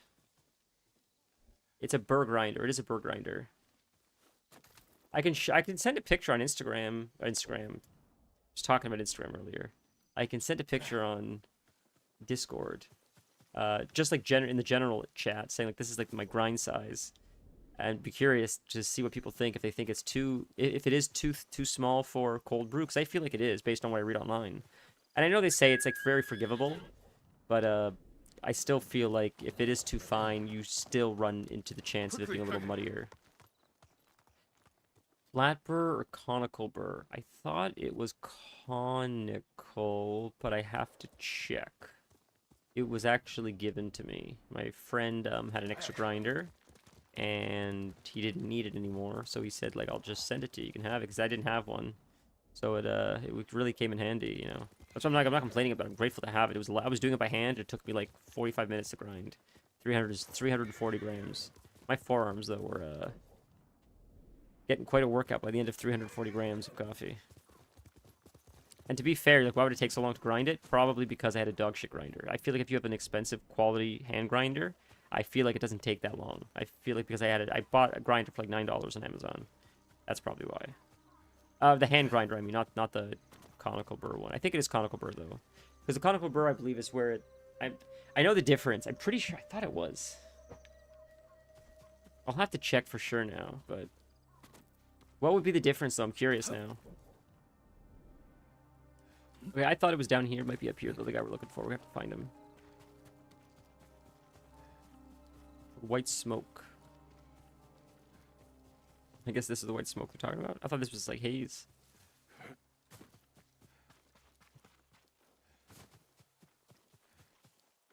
Well, maybe it's not in here. Maybe it is. Maybe it isn't. We'll see. Nope, it's not in here. I lied. So there's somewhere else. This maybe is just like haze, unless it's upstairs. Flat burr gives a cleaner extraction, whereas conical burr ends up with more fines and pulls thicker, muddy shots. So you bought. It's interesting because I've always heard that conical I thought was better, more even or whatever. But flat burr is good to know.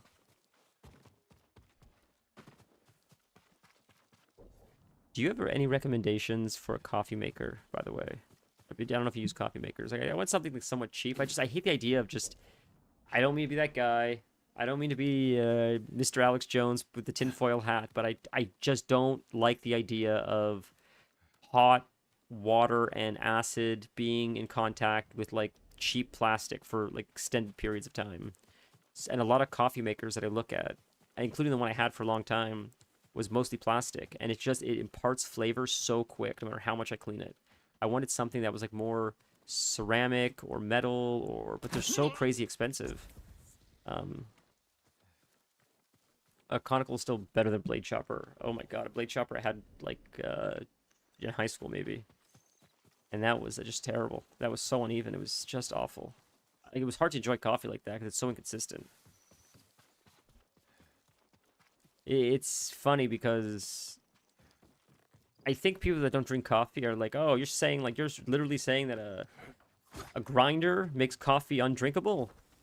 And I know you think we're being pretentious, but it's like saying try cooking a filet mignon in a microwave. Good fucking luck. It's just there's a point where there's pretentiousness, and then there's a point where it's just unrealistic, and it tastes like dog shit. If you're not grinding your beans properly, the flavor's all over the place. It doesn't taste anything like any. You're better off, in my opinion, and this is from my experience. You're better off going to buy instant coffee, a quality instant coffee. You'll probably have a more even flavor than if you were to try to figure it out with those grinders. That's, to me at least, how inconsistent it was when I tried.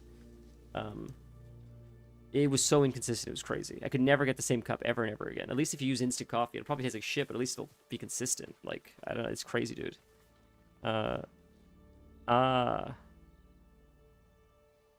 Yeah, fair.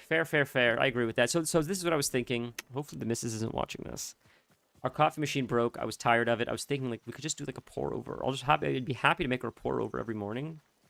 And then I could just do ceramic or glass. And then I'm completely done with the whole coffee thing. With the whole plastic thing. What do you think about that? Just pour-over, make, like, a decent cup? She likes filtered coffee, to be fair. Like, not, like, French press as much. I think she likes it a little bit less, strong. I don't even know if she really likes dark roast. I think she even would prefer if she could have it her way, she'd probably do like a medium roast, probably. I prefer dark, but imagine someone who claims they love steak. You find out they buy the cheapest top round, you cook it in the microwave. Like, it's gross. If I were to, like, it's to the point where everybody's like, you're being over dramatic, but if anyone were to come over to my house and ask for a cup of coffee and I were to make it with that and try my best, I think a lot of people would not want a second cup just because it's so, I don't know. I feel like it's such a poor job. You definitely get a great exchange if you're willing to put the time in and you aren't using a blade chopper. Okay, cool. So that's good because they're cheap. They're cheap, and what I love about them is I know we have to find the white smoke. I see the white smoke in front of us, but I don't see the guy yet. I gotta find him there, I guess. Gotta find him somewhere amongst the smoke. So we'll check out a pour over then. Maybe pour over's the answer. If I go like this, can I see him? No. I feel like it's so obvious where he is, but we're in the white smoke right now. Guess I'm just distracted, but I saw you can get ceramic pour overs, you can get glass pour overs. You can get really individual ones, so you just have like 1 or 2 cups. Is this him? Is this the camp? This is something else, isn't it? What is this? Is this us? Is this an ally camp? Am I crazy right now? This is this is our camp. What? Bro. Why is this so hard to find? I hate this so much. I know it's probably so obvious and I'm just overlooking it over and over again, but most games that are like this don't just say here. It's just in this general area of this entire map. As you get closer, it like narrows it on the map. So like, okay, you're 60 meters away, 55 meters away, 45 meters away. This game does no indication, and then it's just a small little circle on the ground you have to click. That's the one thing that frustrates me about this. Otherwise, this game is so much fun, but this just... Ugh. And the reason why it's frustrating is like I get for exploration, but there's been many times that it's so small that I've passed it like 3, 4, 5, 6 times. And then I Google it, and I'm like, oh, I've been there already multiple times, and I couldn't catch it because it was so tiny to see. There was like no indication. The character doesn't say anything. I'm way too lazy for pour over, but I like the thickness of French press. So yeah, of course, that's exactly it, right? Like, yeah, that's fair. I do like the ritual of French press very much. Once in a while, you know, I say I don't like French press. Once in a while, a really fresh coffee in French press is nice. Especially with, like, maybe something, like, sweet. I don't know. I don't like sweets very often, but like a real fresh coffee sometimes with something like a ginger molasses cookie. Just yeah, I love that. I don't know. It's nice balance.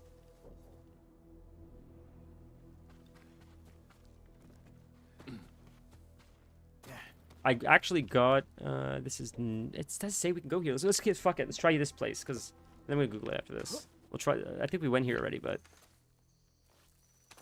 I sort of got into baking just because of my love of coffee. Because I like coffee so much that I'm like, man, I feel like things would pair well with this. And then I just got into baking. And it's fun. Like nothing's more fun than like making like fresh cookies and then having like fresh coffee and having them side by side. It's just magic. I mean, if you're into that. Is this it? This is like a secret area we found. It looks like or something. I see there's this flag is here. That's something. You can't clear.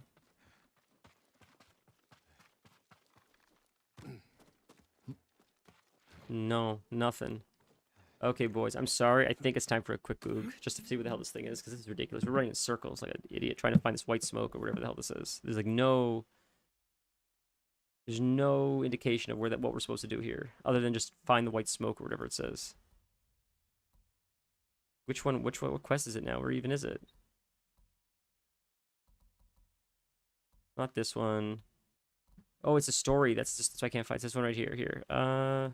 Search old Yarikawa for white smoke.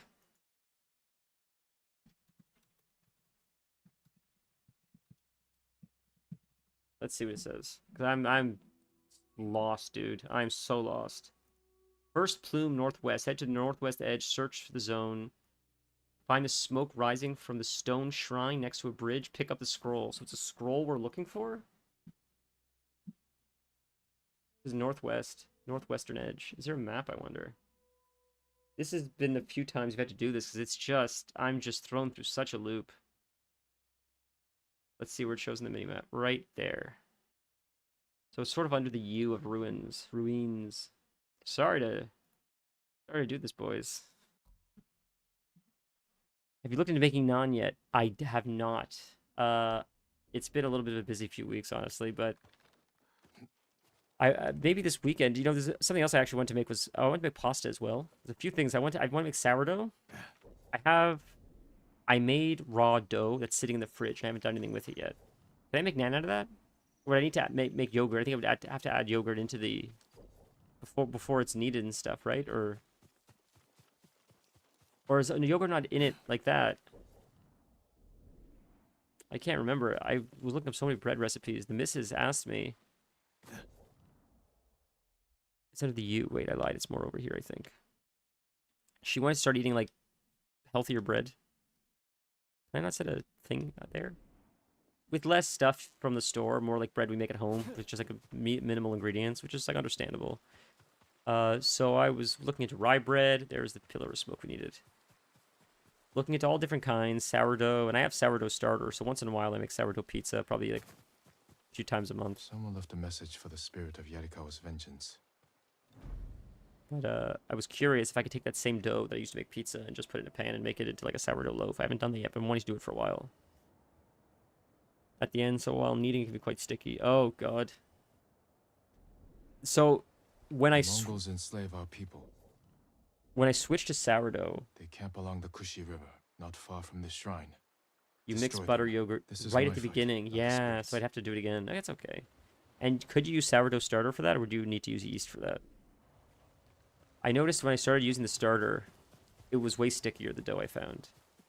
Bread flour didn't help, I don't think, either, because that's, I think, higher protein content. I think that's where it's coming from. I think the protein and the gluten is what's making it sticky, right? I believe so. If you're using a higher protein flour, I think it would be stickier, I think. Right? Or is that not how that works? Shieldmen. It took impressive skill to kill them. Investigate the campsite. They killed the horse. There's a lot of supplies. Let me out. Oh, there's Please, someone. My lord. Calm down. I'll free you. Not Mongols. Ours. Why were they killed? Let's stop it. Yeah, it's crazy, dude. We're sitting here. That was crazy. We're sitting there looking at the body while this poor guy's locked up. Jesus, man. Oh my Tell god, me this what poor guy's happened. watching us look at a body. The spirit. He cut through them all. Then he left. Thought I was going to die in a cage. Who were these people with the Mongols? They're the ones who sold me to them. You're free. Go. Thank you. Wait, give me 1 sec. I'll be right back 1 second.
Sorry about that, friends.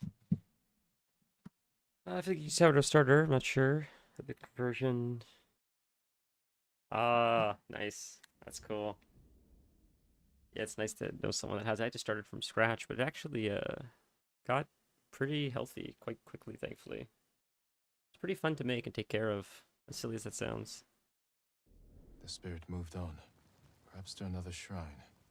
Okay, next shrine. Go again. Next part per quest, right? Or is that it? Is that it for now? It's okay. So something's gonna pop up? Nope. I think that's it. Oh, there we go. There we go. There we go. There we go. Okay, there's another part. It just took a second. Right. So we're here. Is there white smoke in the distance? I see there's smoke here, but it looks like fog, so that's probably not it. So let's look in the distance for like a pillar of smoke instead of like the fog, because that's a rock.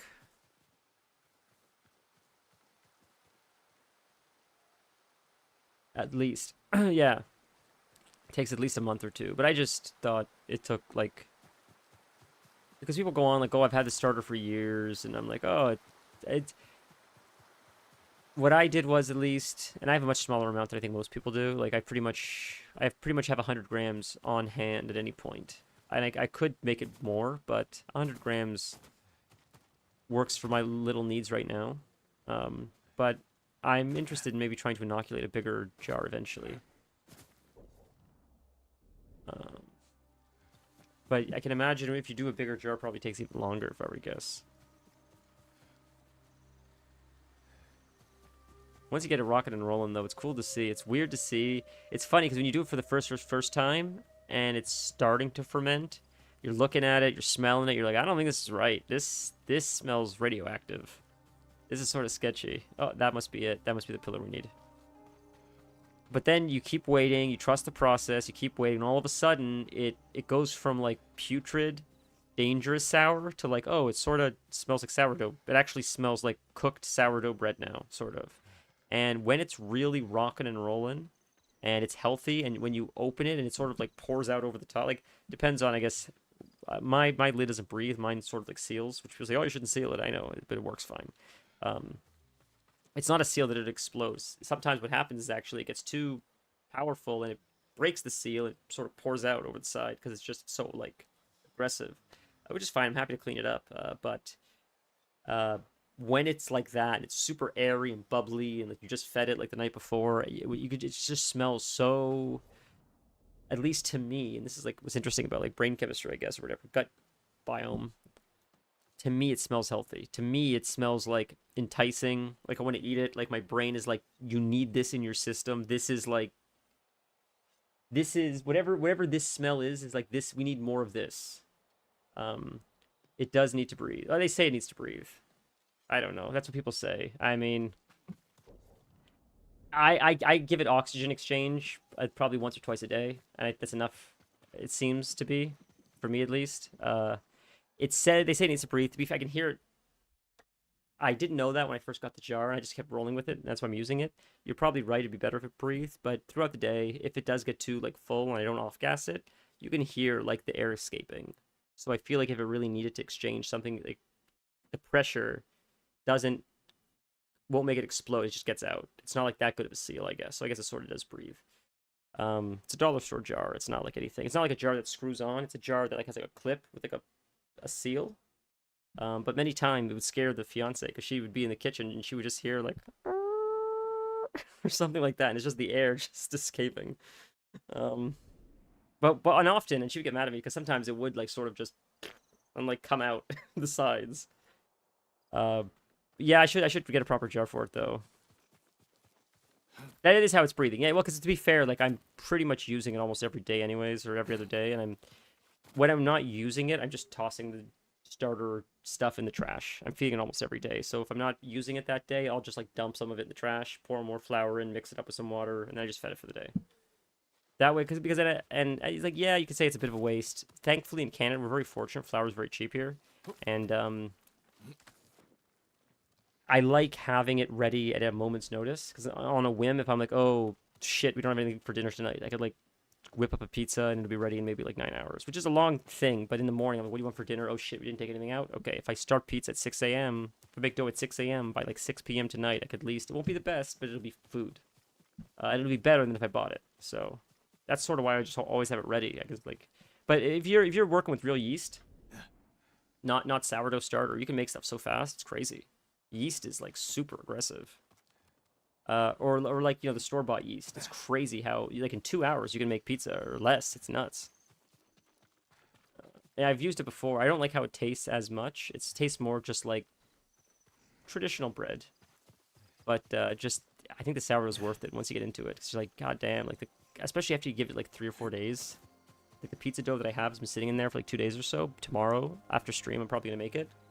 Because the missus works late, so I'm alone, so I'll just say, fuck it, we'll make pizza. And it's going to be just, it's like sour, it's got the sharpness to it, it's got this complexity, and the dough has this like chewiness to it. It's just really special. It's cool. And to know that you did that, to know that you made it, I mean, you made it, you just, all you do is, you just wait, but Smoke. it's just cool. An offering to the spirit. I know we're close to it. I'm glad he said something. I'm just trying to find where the smoke is. I'm dumb. Is that it over there? That might be it over there. Maybe not. Where is it? Yeast is impressive, but trying to make pizza dough in 2 hours isn't going to have much flavor. No, the flavor's dog shit, but you can have dough that at least can hold pizza ingredients. But I agree. I absolutely agree with you. Is that the smoke in the distance right there? Is that it right there? Because that looks, again, it's nighttime, so it all looks like haze. I absolutely agree. I absolutely agree. And like, if you give it even more days, it tastes even better. And I used to do like that with the all-purpose flour, with the yeast, with the like a traditional like New York pizza dough, and I still do it more or less like that, but I changed out flour to bread flour and sourdough, and I find it made a bit of a difference as far as making it in the oven, at least. My oven, which doesn't go very high. It sort of mitigated some of my lack of skill as well as my lack of proper equipment. The all-purpose, for whatever reason, I found out for me, it would come out too, like, crunchy. It wouldn't rise as much. It would sort of wouldn't make as good pizza. I don't know. I don't know what they use. I feel like a lot of places use 00 if they're making, like, Napolese pizza, but I feel like all-purpose or bread is probably what they use at most places. Maybe a combination or something. Do you use any specific flour? I know we made a comment about the smoke. I can't see it. I don't see the smoke. I thought that was in the distance. Everything's hazy. This quest sucks. I know I'm talking, but that's not why I'm lost. Like, I'm legit trying to find a pillar of smoke that we saw in the distance, and I don't see it anywhere. It's not marking on our map, so fuck it. We have the article still up. We're Googling it. We'll just get through this already, because this is just so immersive breaking. It's stupid already.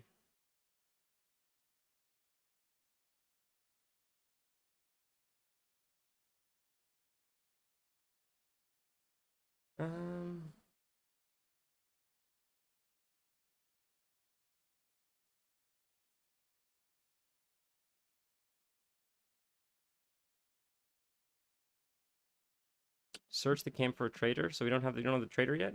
Are we at that part yet? Or search old, yeah, for white smoke.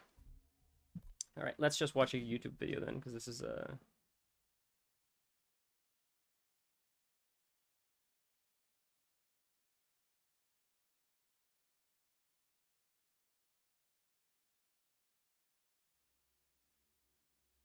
yeah, this quest sucks. We're just gonna find it. We're gonna watch YouTube videos. It's dumb, dude.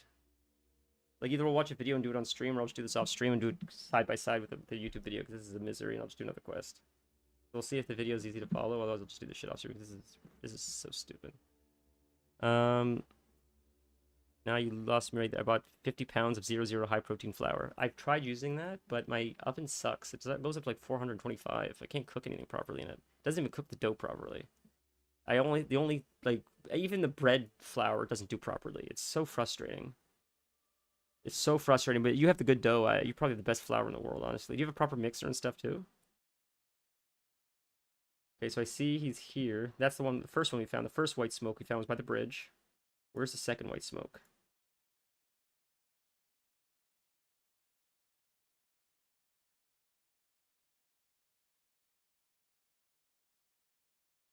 Let's see. Yeah, I know we saw it on the map, but where is it on? Show me on the map. There. Really hard to see, man. It really is hard to see. When everything is hazy, it barely stands out. That's crazy, bro. Yeah.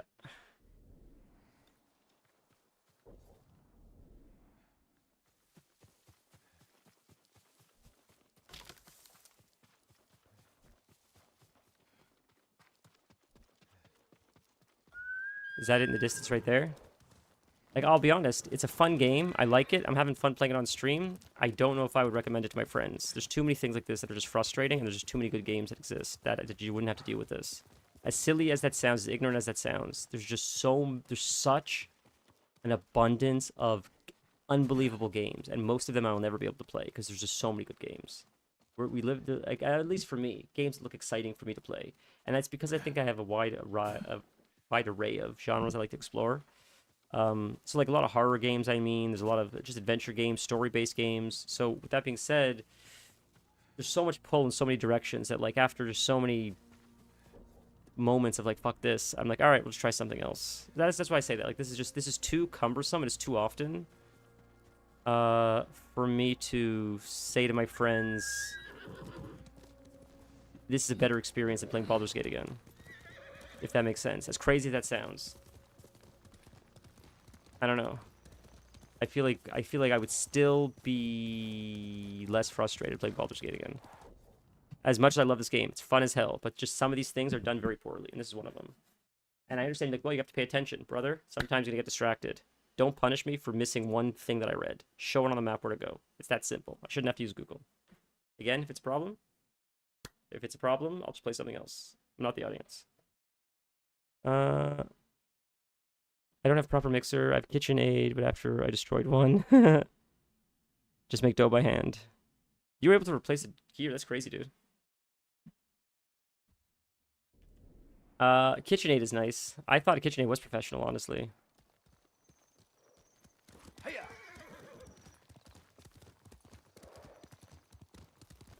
This quest here. Is it? I thought I showed it on the road like this or something, but maybe not. Alright. You know what? I think I'm just gonna say fuck it and we'll do this off stream. I'm sorry, boys. This is an absolute misery, and I just don't want to do this. So we're just gonna leave this and do something else right now, because I'm over it. My tolerance is depleted a long time ago. So how do we abandon the quest? Can I just track something else? I can't track something else 'cause I'm here. How do I... There's gotta be a way to track something else. Show on map? Can't track quest. Why? How do you abandon a quest, I wonder? Let's see. Nice dough machines that I remember. That's crazy. $500,000 is nuts. That's only for making dough.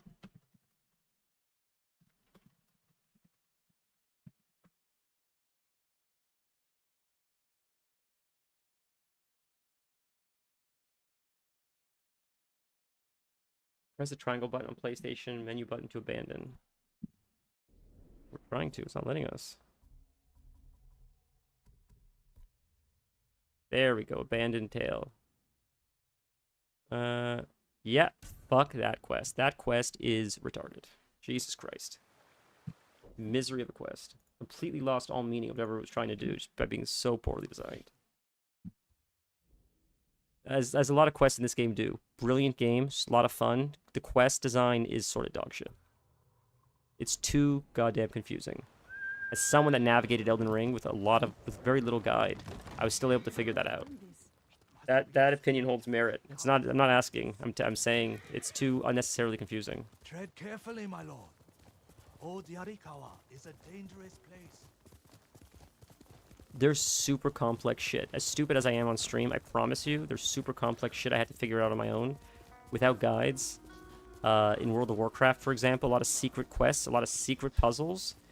I was doing it really early on, and people were still trying to figure out how to solve it, and we were all just sort of doing it on the fly and like comparing notes, and a lot of us got it by trial and error. And when we tried to explain our how we did it, one of the examples is, I'll give you an example specifically. It's something called the Lucid Nightmare. If you know what the Lucid Nightmare is, I still think it's one of the hardest puzzles that have ever existed in World of Warcraft, because there's one specific part of the puzzle where you have to go through rooms that look almost identical, and they're layered on top of each other. It's not a map. It's not a maze like a traditional maze where it's all on one 2D plane or 3D plane. It's like it's like four-dimensional where it's like this instead. You're not going from room to room like this. You're going from one room to the next room. When you go to the next room, it puts you a level down or level up. Not, if that makes sense. So what you would have to do is you would go like right, right, right, straight, left, right, straight. You would find a color orb, and then you'd have to find your way back to the main hub where you would place the orb. So you'd have to remember, what order did I go? What's the backwards way of the way I went forwards? Because if I mess it up, it could reset it for me. I may drop the orb. I may find a different orb. I can only carry one orb at a time. So I have to remember where the second orb is while I'm holding onto the first orb.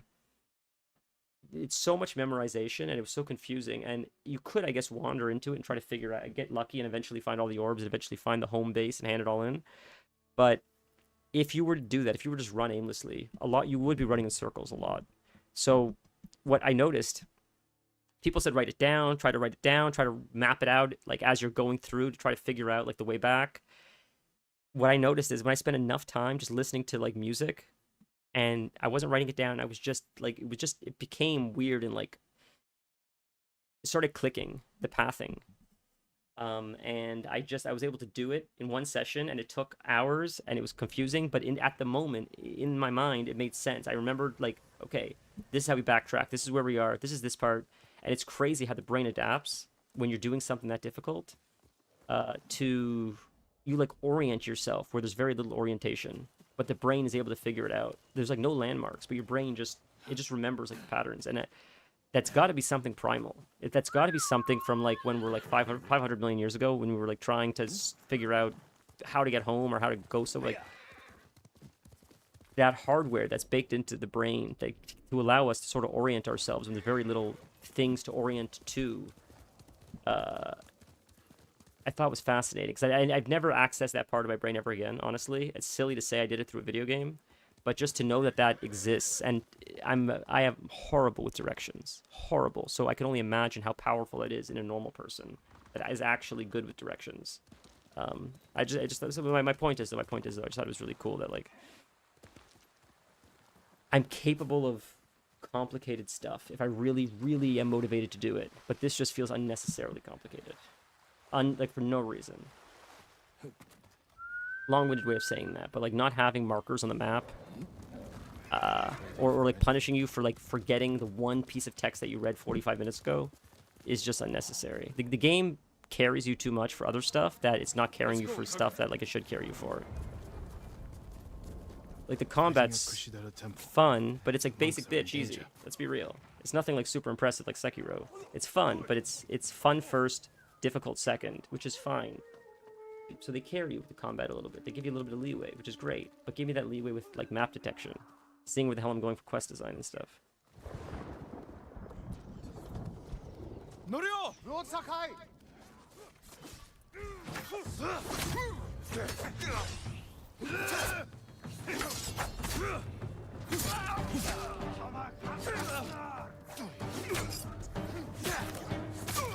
I still think God of War was one of the best user interfaces of a lot of games we played, just because of how well you always knew where to go, but they still kept great immersion. It was incredibly immersive, but at the same time, they always marked the map, so you never had to sacrifice either, and that's why I like that personally. I know I don't shut up about the game, but like, bro, it was brilliant. They understood the assignment. It should be fun first and foremost, but at the same time, discovery or difficulty shouldn't come at the cost of like just having a good time. So it was tough. You would wipe on bosses, don't get me wrong, but like if you get really stuck on puzzles, the characters would. People complained about this. If you got really stuck on puzzles, the characters would talk and sort of give you hints. The one thing I would change about the hints from the characters, is give an option in the settings to say turn off hints. Either have turn hints on, turn hints off. That's a cool option. Or maybe it's too complicated. Give a scale where it's like start giving hints after 10 minutes or 20 minutes or like whatever it is. That way you have time, and then But even if you don't do that, just saying have hints turned on, have hints turned off. That's a good option. That way you can figure it out if you want. Now the abbot's missing. That's the only thing I'd say about like the hinting in God of War with Relic in puzzles. Toyotama, a statue of Buddha carved at the temple's founding. My brother would have recovered them. He would have given these monks hope before they ran for the hills. And we honor his memory. But I think the idea of hints is still better. I still think the character's hinting what to do. And the abbot? He and his closest followers fled, I think it's a net benefit. hoping they found shelter. I think it's because it's the alternative is this, where this doesn't tell you anything and you're just running around Googling stuff. I think that kills the immersion more. I'd rather like have a puzzle spoiled for me than have to just Google it anyways. You know. So if it's between the two, at least I can stay in the game. That's my way of looking at it. I'll see to the monks. When I'm consumed with my own pain. I don't think it has to be that black and white, truthfully. I think hope there's a Abbot balance, Kome is truthfully, safe. but... The abbot is from Cedar Temple. Why did he come here? To help resist the Mongols in Toyotama. But when they attacked, he escaped. The battle was chaotic. Might be difficult to track them. There's a farm nearby that supports the temple. We'll start there. To be fair, this isn't even really a puzzle, though. Where we were stuck on wasn't really a puzzle, it was just like everything else, it was sort of a quest. It's like it's just in this general area.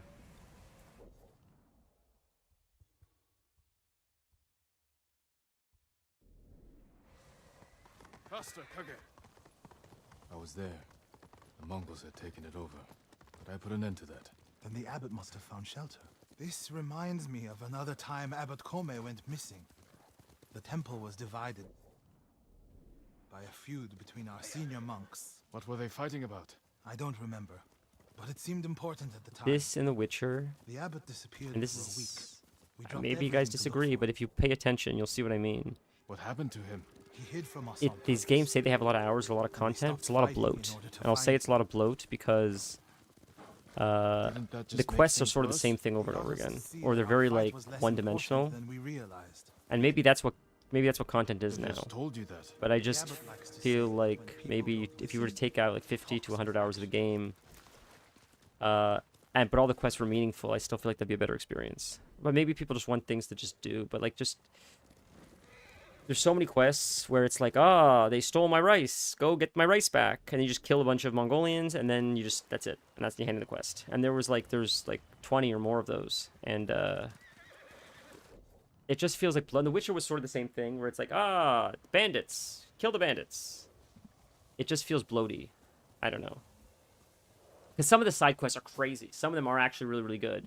And same with The Witcher. Some of the side quests are better than the main story as far as I'm concerned. But for every one of that, there's a lot of, like, because you look at the map and you're like, oh man, there's still a lot to do. But then you do this one and it's like kill bandits, you know, like kill bandits, kill bandits. By that, it's like, I don't really care to do the rest of these because it's probably all just like kill bandits. But they're on my map and I want to do it and get 100%. And it feels like it's a problem in modern gaming. And I don't mean to be complainy, but it just feel like we're adding bloat sometimes because it adds extra hours to gameplay. So there's 400 hours of exploration in this game. A lot of the zones are like sort of empty and there's not a lot to do, and it takes a little bit to get from point A to point B, but like it is there. And I'm not knocking it. I'm not saying like don't have exploration. I just think that we've gone a little bit too far now with like, I think we've lost focus on like why we're putting so many hours into games, like Red Dead Redemption. Originally, Red Dead is a really big game like that, or Elden Ring is a really big game like that, because every time you explore, you're like, holy shit, this is a whole dungeon with new enemies I've never seen, mobs I've never seen, armor I've never seen, gimmicky weapons, strange armor or followers. Like, there's weird caves, weird zones I didn't know existed that lead to the same zones I've already found, but this is a weird side. Like, what's cool about Elden Ring is, then I'll shut up. But this is where exploration was done well, I think. You would get to a zone you would have to get to in Elden Ring by just going point A to point B. Zone 1 connects to Zone 2. That's how it is in most games. But once in a while in Elden Ring, you'd get sidetracked, and you'd find some weird dungeon, and you'd just do the dungeon, and you'd kill the boss after struggling for like 2 hours, and you'd come out through a door, and all of a sudden, you're in like Caelid. And you're like, what? I was like 3 zones away. How the hell did I... Because I didn't teleport. I was just walking. How did I walk through like 3 zones and end up in like Caelid? And you'll play the game over and over again. You'll keep finding these weird secret connections and underground entrances and weird dungeons, and it makes the world feel very alive. And Red Dead Redemption is the same way. I'm sure we'll find Abbot Kome there. And I feel like that's peak.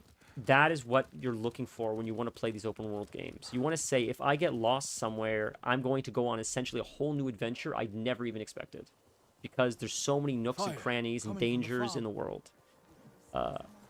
And the world feels dangerous and fun and alive, and I think that's why those games are talked about so much. And I'm sorry to gush over it again, but I just feel like it was so well done. The world felt dangerous and large, and yeah, maybe some of the dungeons were copy and pasted, but what was exciting about it is not just that the enemies were like, oh, we've seen this enemy before, or we've seen this dungeon layout before, but on top of that, where would it lead to? What would maybe the enemy we've seen before, maybe the dungeon we've seen before, but what it drops we've not seen before. The gear it gives you we've not seen before. Where it leads to we've not seen before. The talisman it drops we've not seen. Like there's always a reason to do it, which I don't feel is always the case maybe in The Witcher or this. Or other games as well. These are not the only two games that are like this. I think it's just common in like these types of games with like a lot of bloat where it's like other than just doing it for like 100%ing the game, you're not really getting something super unique. You're not, maybe a little bit of experience, maybe a little bit of gold.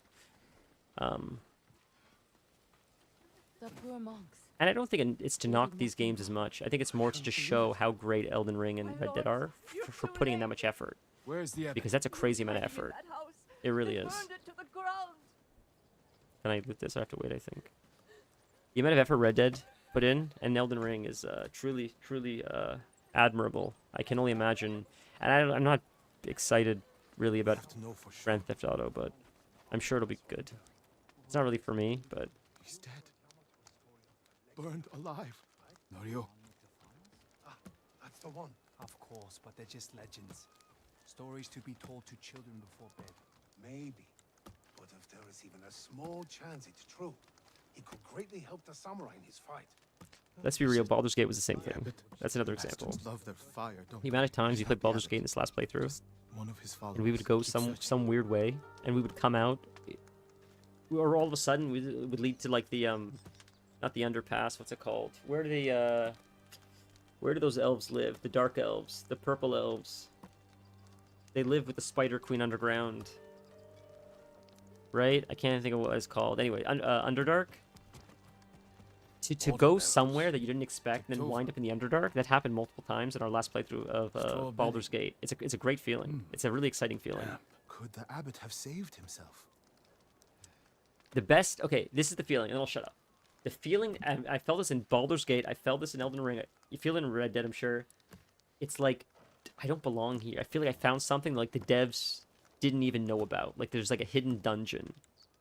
Obviously, it's not the case, but it feels like that. Like, there's like a path you're supposed to take, and then, whoops, what's down here? What's in this creepy hallway? And there's a hidden wall that moves that leads to this whole back cave area. What's in all this? Like, this doesn't feel like we're supposed to be here.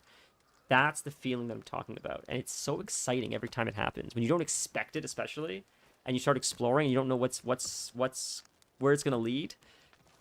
It's a magic that you can only capture in those kinds of games. And I think it's why, like... What is this? Cannot fast travel during current objective. I think it's why just those games like are so popular.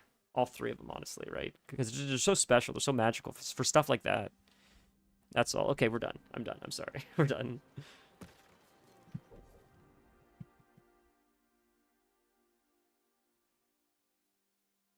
So where do we have to go now? Oops, I'm clicking off. I see. Here. Oh, did my game just crash? What? After all that? No way it's crashing now. Really, dude, this game sucks for crashing. It's crazy. It crashes more than anything else. I play games that are way more intense than this game. It crashes like it's nobody's freaking business. It's nuts, dude. Bro. Thought I fixed it too. Alright, we'll load it up again. Give me a sec. Like, God of War was way more graphically intense than this, man. A lot of stuff we played, I feel like, was.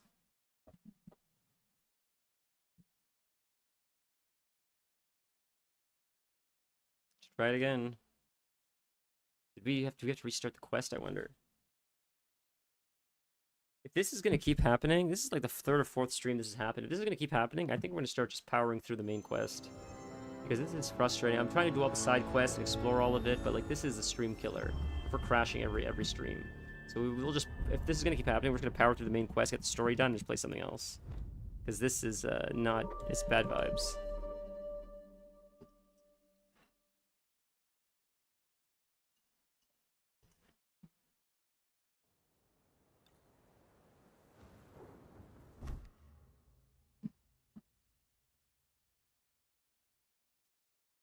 I want to say, like, the Ghost of Yota is a sequel. Burned alive. Norio. I hope it doesn't suffer with the same issues. Before the Mongols invaded, I heard they fought among themselves. But Chinese weren't enough for them. They had to fight each other too. They say the Khan even battled his Is this own the house we're brother talking for about? power, imprisoned him for years. And then the Mongols broke through the walls. They were supposed to be unbreakable. They howled like madmen, cutting down everyone in their way. Search the setting house. Everything. The Abbot. It's not this house. People.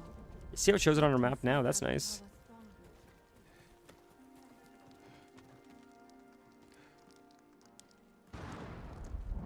I know, we have to Doesn't go hungry. Yasuna. examine this. Yasunori is a shit-flinging shirime. I'd rather starve than steal and Is kill it to fill my belly. The abbot? He has a big Bastards family. love their fire, don't He's they? young He's enough not to the die abbot. of hunger. Just How would he one know? of his followers. With him Keep are the searching. family men. But Yasunari, if I Examine was him, this. I'd do whatever it took to keep my family alive. Don't kid yourself. Water They barrels. murder and loot because Tova. they can get away with it. Ah. 270 grams of flour. Probably needs around 100 grams of starter to replace the yeast. Yeah, I have 100 grams. I could do that. Wow, that's not much at all. I can get that started. Could I ask you to, whatever recipe you have, can I ask you to send it to me or share it, and I'll look at that maybe tonight. I have a question about yogurt. If you cook with yogurt, do you kill like the lactobacillus and stuff, or do you still get the benefits of it? Does it die in the oven? I feel like wouldn't that kill a lot of like the bacteria that's alive if you cook it? Or if it's mixed in the dough, are they protected because it's moist enough, I wonder. I wonder if that protects it, because the middle's probably not getting to like 400 degrees or whatever. Right? I don't know. Yeah, there's one more thing we're missing. Search.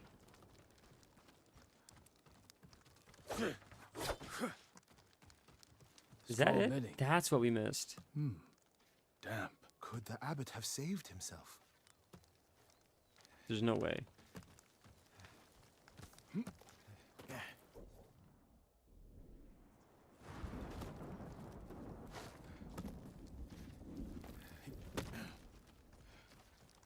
Examine. Oh. Protected himself I thought I was with wet jumping out. bedding. Escaped out the back. Maybe he survived. Did he know this was happening? What's going on? Whoever survived the fire went this way. Then there's still hope. Return to the tracks. Where are the tracks?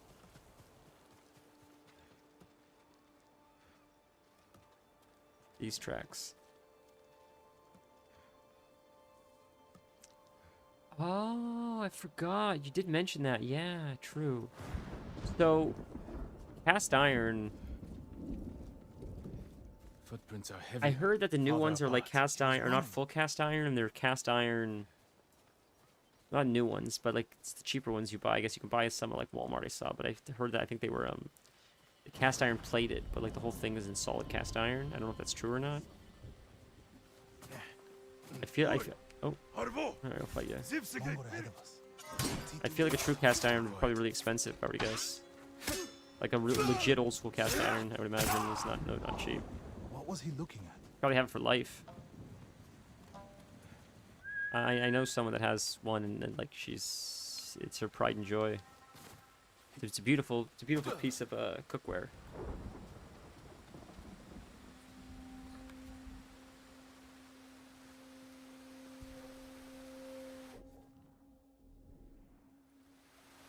These Mongols. I'll stand and fight.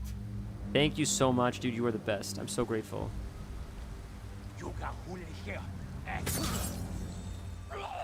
I look forward to that. The missus loves Nan, so she'll be thrilled. Oh, if we don't die one more time, we get to go crazy berserker mode, God of War mode. Watch, we'll kill this guy just to do it, just so we can do it. There, now watch. Now we go banana sandwich. Oh, they're dead. That was the last guy. Well, there you go. That was the last guy. So we only got it for one kill. I thought it was a bunch of them. There's the waterfall. You said, right? Right here. Yep, right here. Oh, he died. Did he jump off? More blood. Cast iron was a gift. That's a beautiful gift. What a man. That's a really, really sweet gift. That's a gift of someone that truly cares about you. That's a really meaningful gift, because that lasts like a lifetime. That's like getting somebody like a Vitamix or something. Wow. My friend actually got me an Instapot for the holidays, and that was what an unbelievable gift that is. That's a really nice gift. Getting something like that is, you know, it's really practical, and it really I find at least like changes the quality of your day-to-day. Good coffee maker or good appliances I think helps a lot. We can't deep dive, we can't swim, so what are we looking for here exactly? Investigate the waterfall below. So is it behind the waterfall? Is that where he is? Right there, I see him. Right through here. Is that a cave? He's dead. Damn.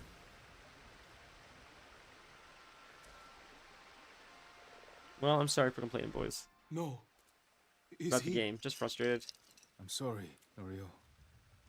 Without his leadership, the monks will leave, and the temple will fall. Makes the greatest rice The in the world. Mongols won. I've never had a rice cooker before. What's that next to him? I've always done it in a pot. It's day and night. A Lotus Sutra, written in the I'll be honest, it's a pain in the blood. butt to clean a little bit. His final act. To be fully honest. A samurai's death poem. The point of this sutra is that we can all be Buddhas.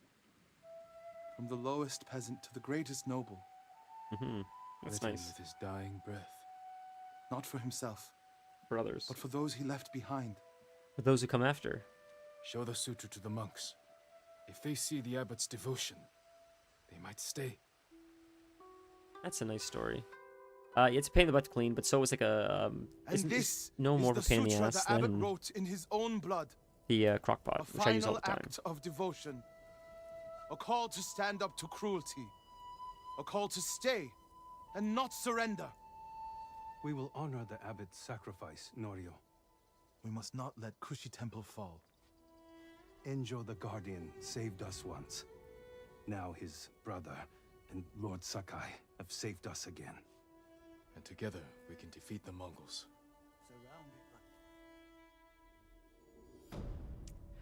I think it's a pain in the ass to clean, like my crock pot, just because my sink is small. So it's barely fits, so just cleaning it's a pain. But I feel like if you have a big sink, it's not a big deal. That's just why I'm complaining about it. Honestly, the same thing with the toddy. Like these things are so big compared to my sink that just I feel like you get water everywhere. But it does make pot. It does make pot. It does make rice better than anything I've ever cooked it in before.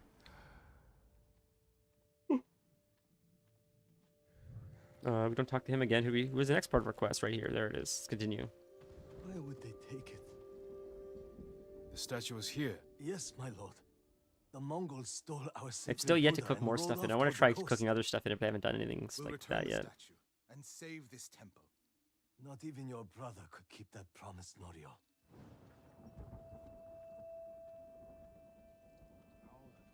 What was that about? My brother fell to a Mongol blade. Enjo the Guardian dies, and these monks are willing to give up everything. They're cowards. They're people. Enjo feared nothing. He wasn't even 20 when he saved this temple from bandits. Yeah, but then he died, Now right? it's up to I mean, us.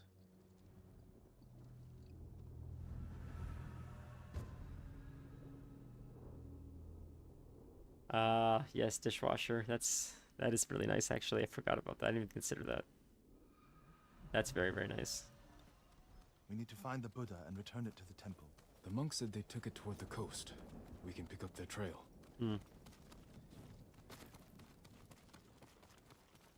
You're angry. How can you tell? You're not talking. It's that monk.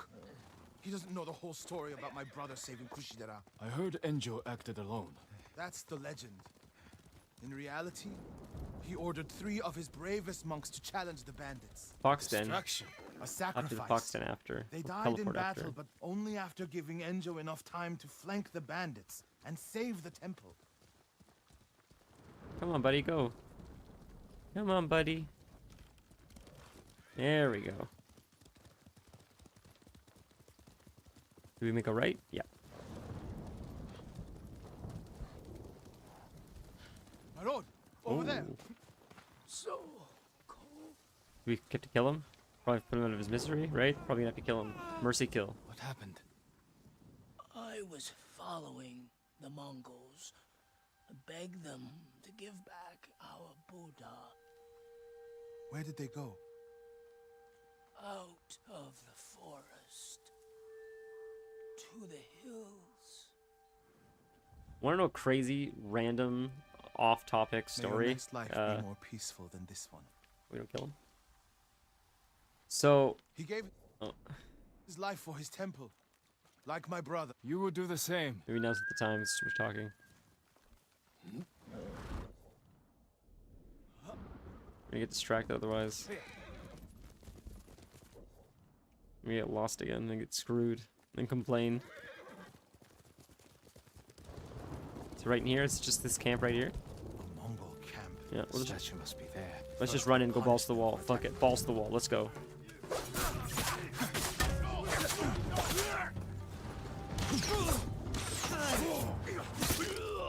Dead, easy. Let's go. Over here, let's go. We're supposed to probably go in there and sneak in. Fuck sneaking in. It's fun to go like this. Way more fun. Way more fun. So much more fun. Ready? Then you go like this.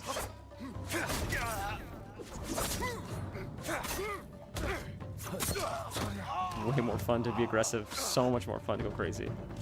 Let's go up here. We jump up here? No, not that. Okay, we'll jump up here. This is the fun music.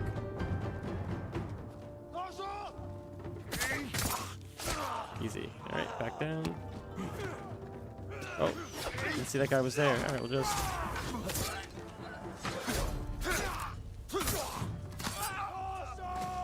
Oh, they're scared. I forgot. They get scared. I forgot. That's funny. They get scared when they see you assassinate the guy, because you have that ability now.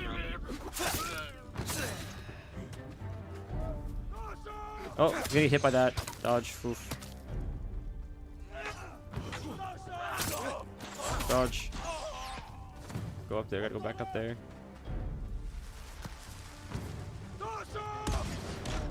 Oh, it's another one of those guys, huh? Shit.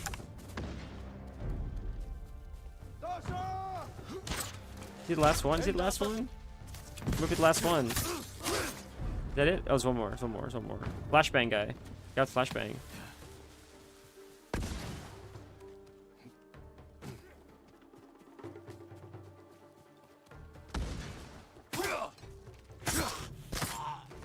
There's one more still?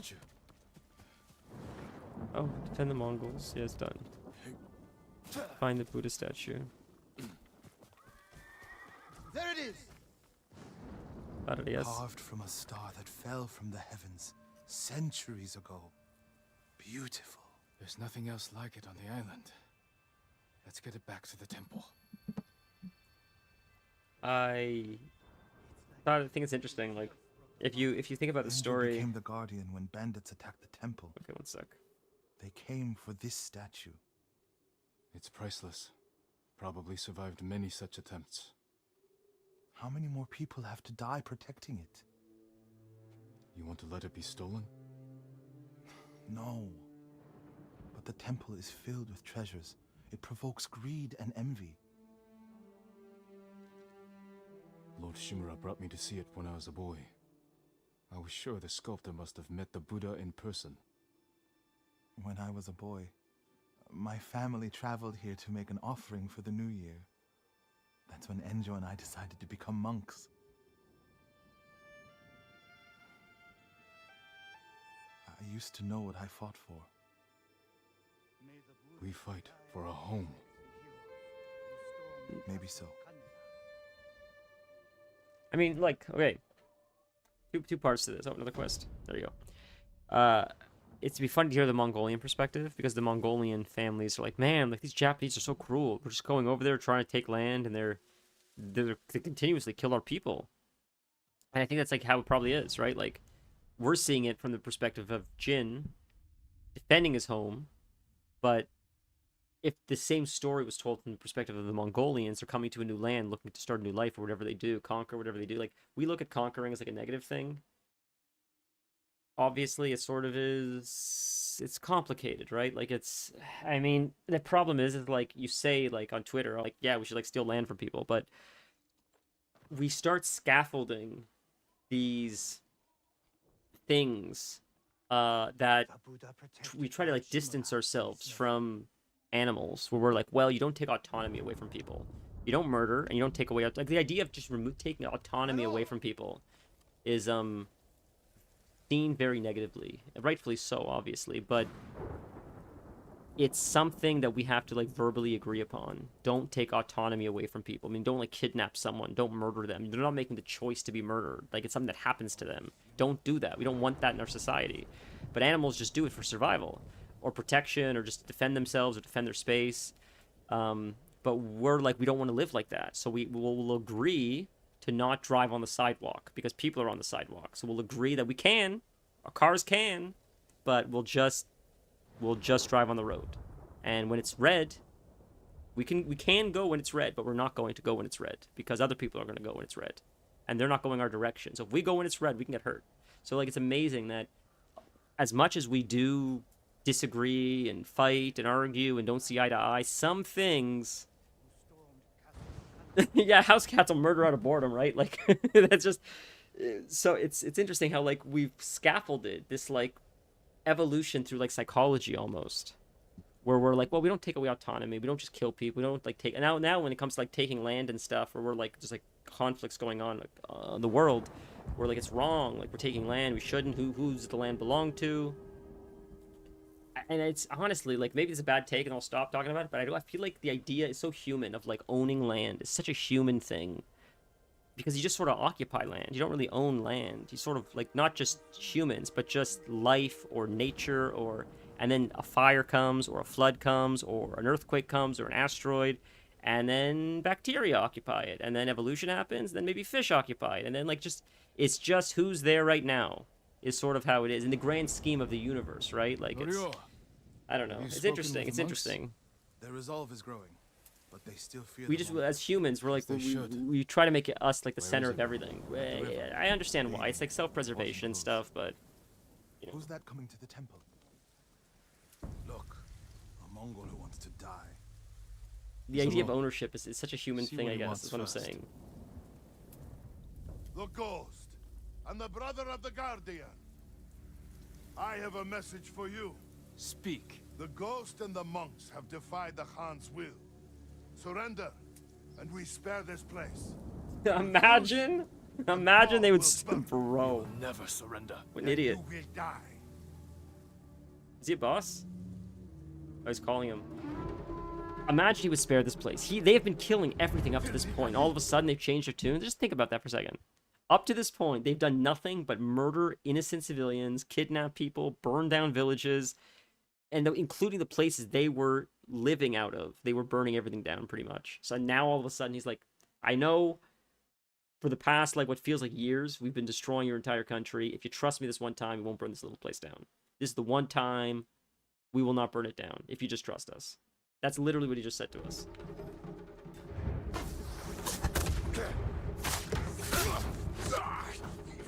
They have committed the most heinous things this entire time. Like the most heinous acts humanly imaginable. And now he's like, just trust us. We won't burn it down. And we'll be their shelter. Oh, I can't. The Buddha, the Abbot's Sutra. Are they worth more than the monks' lives? I can't save them alone. Centuries of learning reside in this temple. I can't let it burn. But you'll let the monks burn. I will die for this temple.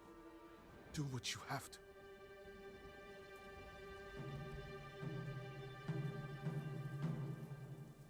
Then stay here. I'll find the monks at the river and bring them back. I don't know if there are any more nomadic and warring tribes simultaneously, but I feel like that's the closest thing to like how we probably would live if we were like still considered ourselves animals, where like we would travel in packs. We wouldn't really have a home. We would just constantly be moving wherever the food is, and we would probably have to fight other packs for resources. Sort of like wolves, right? Or like it's what chimpanzees do. Like they have like a home, but like it's never super permanent. At some point, another group of chimps come and they usually war, usually for resources. And sometimes they defend it, sometimes they don't, sometimes they give it up. And that's just life, and it's stressful. And I think I gotta say the way we're living is much better than that. You know, I get it. I get why we did this, but I just think it's fascinating that we're even able to bridge the connection. Because in a world where you are warring against other clans continuously, and I feel like this the show that did it so well was that that show with I told you about it. I think we were watching it. It's like 1884 or something. It was Tim McGraw, I think, and Faith Hill were in it as actors. I didn't know they could act, which was strange. But as they were nomadic, they were traveling, I think, to Oklahoma or something. They were in Oklahoma, or maybe they were traveling to Oklahoma. Anyways, they were traveling, and they would see other cowboys, or they would see Comanches, or they wouldn't be able to tell. And they're like, are they going to try to kill us? Are they allies? They're just traveling as well. Maybe they don't have resources. Maybe we're in the middle of nowhere traveling from point A to point B in the middle of like the desert or Western America. They could just kill us for resources and no one would be able to help us because we're in the middle of nowhere. So we just have to trust that they're good. And it's sort of like when two dogs or cats see each other and they're really far away. They sort of just stand there looking at each other from far away to try to figure out what the other intention is. And that's sort of what the humans were doing in the show. And like, it's a very stressful way to live, but I just think it's fascinating that there was a point where we were living like that, and someone or two people said, okay, let's try to approach this with good intentions. And then eventually it happened enough where people would approach each other from a distance with good enough intentions of not trying to kill each other that they're like, okay, we have a big enough group now that if people do have bad intentions, as long as we're sticking together, we can try to create something. And eventually it developed into like a city. And they're like, okay, people with bad intentions that come into our city, we don't stand for that because we have a set of standards that we've all agreed upon. And like, that's sort of like modern society now. You know what I mean? Like it's, I'm simplifying it obviously, but like, that's sort of like what happened. Like this is, we agree to these set of standards. And if anyone comes here and tries to not live by those standards, we extradite them from the pack. Like monkeys would, like wolves would.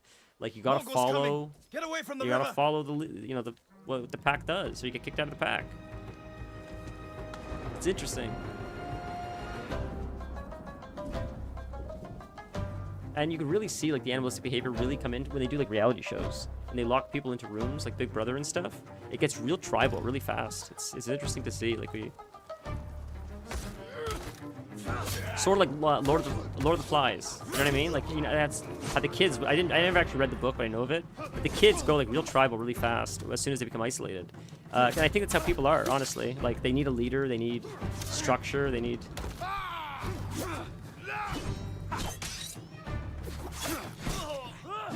I didn't realize how low I was on health. Fuck. There we go.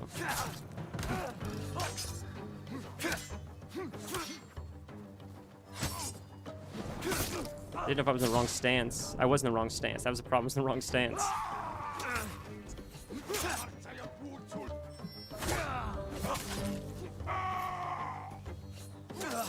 Oh, why is it not working? I don't understand. I don't think either when people go like tribalistic really early on or quickly in reality shows, I don't think it's like a sign of less intelligence. I think it's just close. I think it goes to show like how quickly we delve into like our true selves, I think, honestly.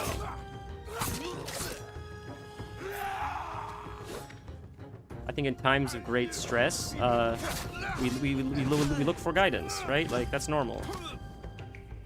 And if someone's willing to take on a leadership role, yeah, we're dead, I think. Unless we're lucky here. Lucky, we're very lucky. We're very, very lucky. We're very, very lucky. We got it. It should be good. We're good. We survived. We're good. I can't believe we survived that. We got real lucky there, man. We really did. We did it. Rio, Send these Mongols back across the river, my lord. Ah, we're gonna find again. We'll switch to these.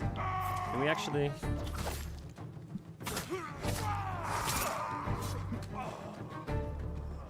Can I? He's got a shield. He's got a dagger. I see. He's got a dagger. I can't switch. It's not switching. There we go.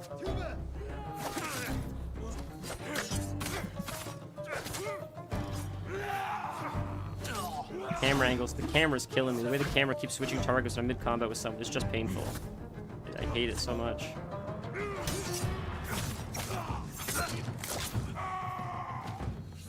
Oh, that's GG, I think. Is it not GG? We're not dead? What? How are we not dead there? That's crazy. Switched. I wanted to kill the other guy. I had to kill this guy instead. Kill both, thank God.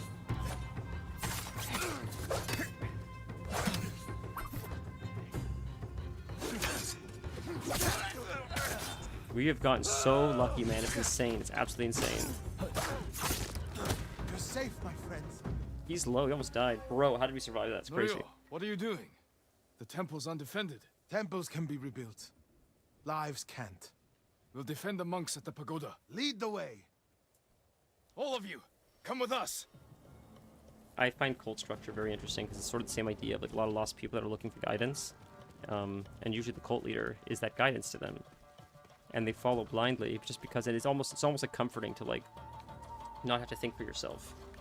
Because you just follow, like you felt like trying to figure stuff out yourself up to this point was so hard that if someone comes along and says they have all the answers and you can just default follow what they say and you just and life just falls into place instead of having to try to navigate the difficulties yourself, I can see how that would be very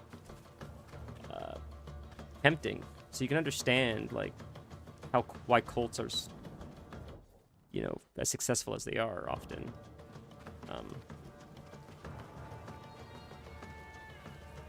I think it just plays off the natural impulse to, you know, yeah, someone who has the answers. It's exactly what it is. Like, it's the fear of the unknown. It's fear of feeling incapable, and this person seems to have their shit together. And not just that, but like, if you again, you can offload your thinking to them. You just say, what's next? What plan do I follow? And it's always, oh god, we gotta fight all these guys. This is crazy, dude. Thank god we have lots of health at least. The cult documentaries are always so fascinating. Because, can I? Hi, oh, I see we can. This doesn't know if let's fight these guys first up here, quickly.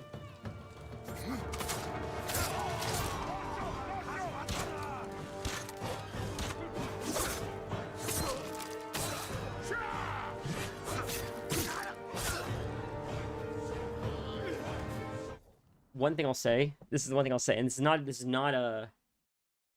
what I thought was so strange. When the whole world shut down, and some people were like on one side of the argument, some people were on the other side of the argument, I always thought, the one thing that I thought was strange is, it was weird that there was a transition where people suddenly started trusting like government organizations or big pharma. It's like, why wouldn't they be trustworthy? It's like, this has nothing to do with how you feel about vaccines or not vaccines. These guys have always had a shady track record. Even if they come to the table to save the day, and even if they did save the day, the fact that people were pushing back on like, why are you questioning it? Because like, bro, it's not like it was weird how we were ignorant. Like the fact that they didn't do shady stuff up to this point. Drug companies, I mean. Drug companies for a long time have had a long history of shady shit. So questioning it was not weird. That's what was handled inappropriately, I felt. That there was a narrative change on that. It doesn't matter about whether the vaccine was effective or not. It's not the question. The question is when government officials, police officials, politicians behave shady, that's not that surprising. They've had a long track record over like 150 years of often behaving in ways that if we were to behave the same way, we would probably get penalized for. So that was weird, I thought. I don't know where that came from, but the same thing as a cult. Same thing as a cult, because I've always been hesitant to trust the FDA when they make a claim, or any government official whenever they're like, cannabis, kills the brain cells, or this is what we've learned. It's like, I feel like it's biased science. I feel like anytime money's involved and a profit's involved, whether it's the police, whether it's politicians, this has nothing to do with COVID, anything, period. Whether it's a cult leader, I always question it. Like, if you're making money behind this, is there motivation to feel that way? Do you know what I mean? Whether it's cigarette companies saying like pot is less safe than cigarettes, whatever it is, if there's money behind it, is there motivation to sort of look the other way and not question that specific narrative? So I've always been hesitant to trust, period, any authority, period. Not to say you don't trust authority, you just question authority. You always question authority. It's a good thing to do. And if someone pushes back on you questioning authority, that's sketchy.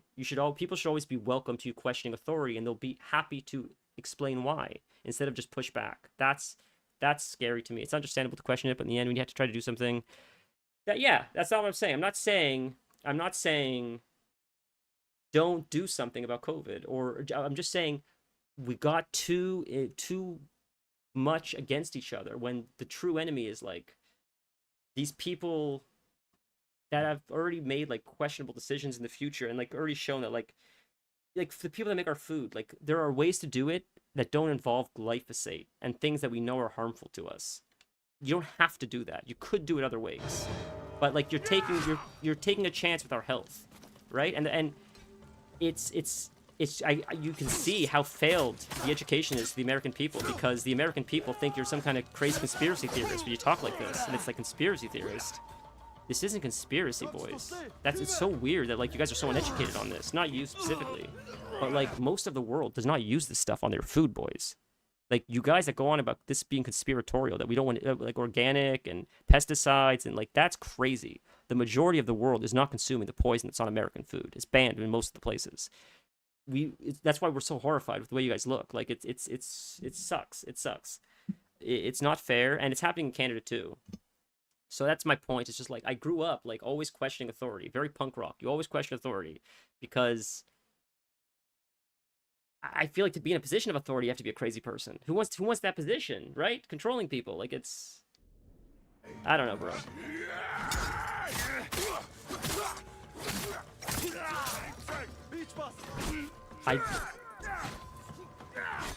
I think it's important to think for yourself, and it's always important to question the science and always ask questions. That's all that matters, in my opinion. Like, as long as you're open-minded and you always question. Oh, come on. To be fair, I grew up, right, reading George Orwell, so maybe I'm just a schizo now. That's like, they're out to get us. But Orwell wasn't wrong. That's why, right? Like, we're dead. I think we're dead. You keep targeting the wrong guy. Unless I can hit it with one of these, maybe? Maybe we're lucky. Maybe we're lucky. If we could beat this guy and survive, we might be able to get it. We might be able to get it. Oh, I got him. Maybe. There's a guy behind us. Shit. Oh, we got heals, though. I think we got it. I think we got it. Yeah, same here, honestly. The public school system failed us too, truthfully. Where's my Buddha friend, man? This is crazy, dude. The guy that wanted to protect the Buddha or whatever. Where is he? He was here a second ago. Brother, where are you?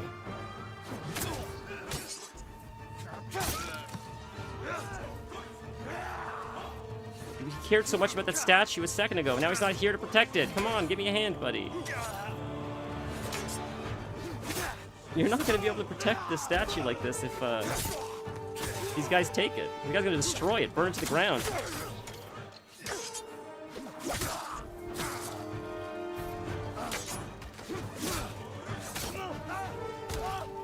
But my point of the, like, is the whole cult thing. It's like the same thing as like the politicians or whatever. Like, why would you trust any of these people blindly? But people do, right? Like, that's where the whole conversation came from.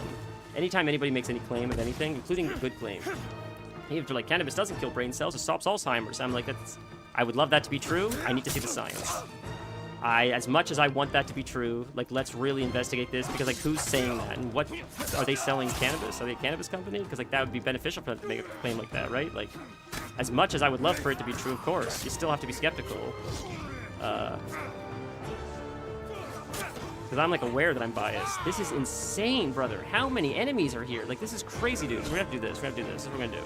We have to use our bombs. There's too many.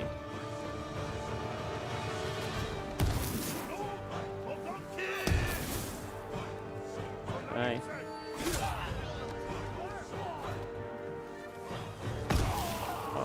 Yeah. Okay, now we do this. That'll help. Come on, come on, come on, come on, come on. There we go. This is helpful. This is what this is for this mode. Oh my god. This is what this mode is for. Look how slow you run. Jesus, bro. It's gonna be wasted by the time I get there.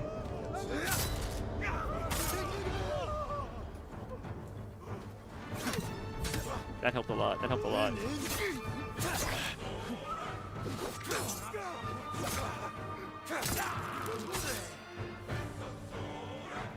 Gotta get out of here. Gotta get out of here.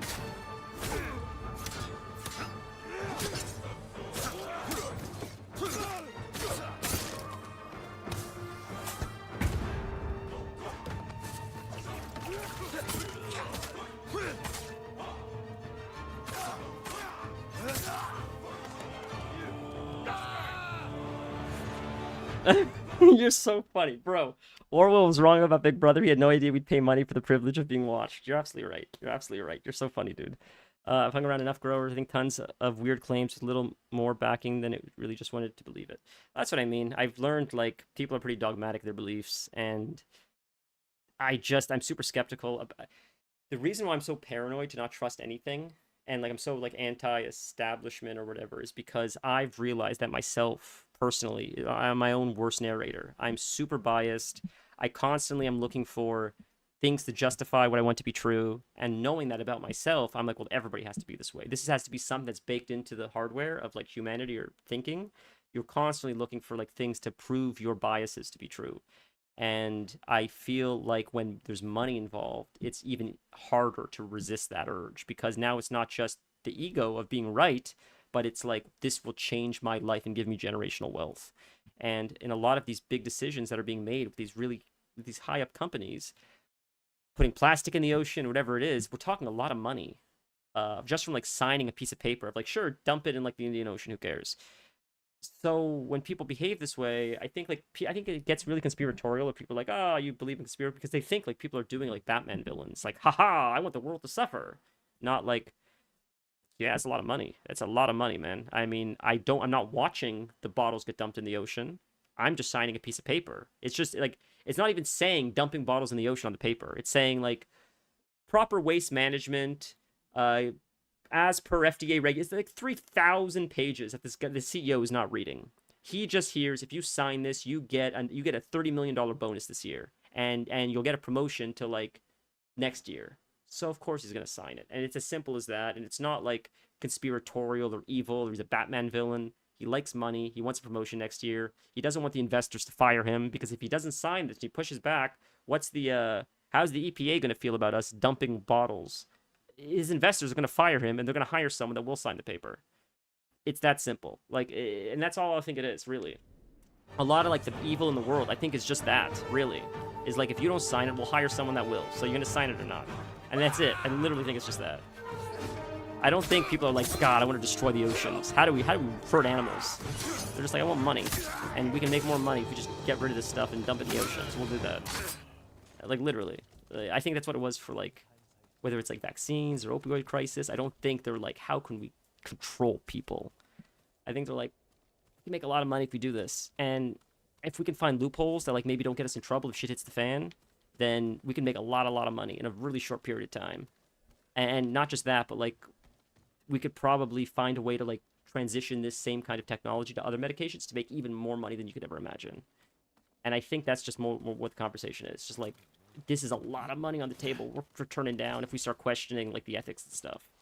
And, like, I think most people have a price. I hate to admit that. But I think everyone thinks that they have, like, stone cold Batman ethics, but I think just start racking up enough zeros, you start thinking about your mom, you start thinking about, you know, your sick aunt, you start thinking about you could really put your kids through college. Maybe your kid has, like, a developmental disability. This would really take care of him. You'd never have to worry as a father. Because I can imagine a lot of parents are worried, like, my kid is struggling right now. If God forbid something happens to me, what would happen to him?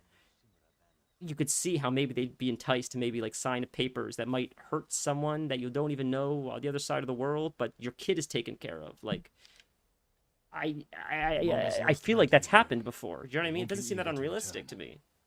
The monks will never forget what you did for them. I didn't fight alone, When you think of it like that, it's not as like No, but if I had conspiratorial not in my listened to opinion. you, It's more many humanized. more would be dead.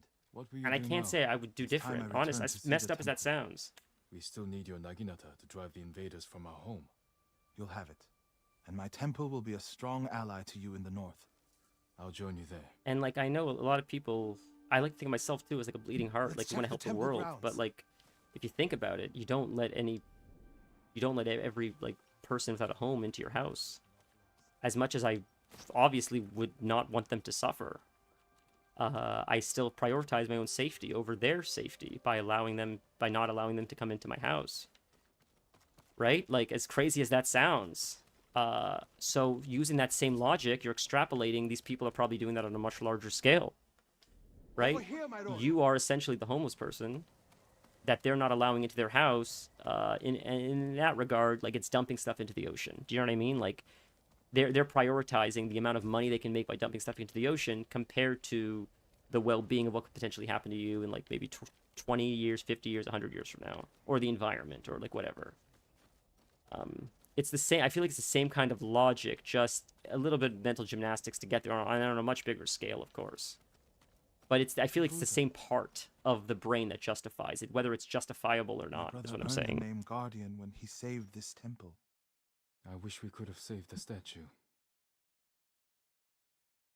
The statue's final lesson. Save what we can, but know that everything passes. I think higher people, you met too many people, will gladly step on someone's neck to get ahead. When it's broken. Fair. So but here's my question. This is the interesting part. Are they stepping on someone's neck because they enjoyed the person suffering? Or they just want to get ahead and it just so happens that person's neck is in the way? I think it might be a little bit of both for some people, but I think the majority of people, if they had the option, could I get ahead without hurting someone in the process? I feel like the majority of people would, but I feel like that's not realistic. Most of the time, someone's got to be fodder for you to get ahead. In the way the world works, because that's how it's worked for other people. I feel like we could create a way that you can get ahead without having to use other people as fodder. But in the New York state of mind that we live in, I think that's sort of how we operate in like the Americanized modern society. It's very cutthroat.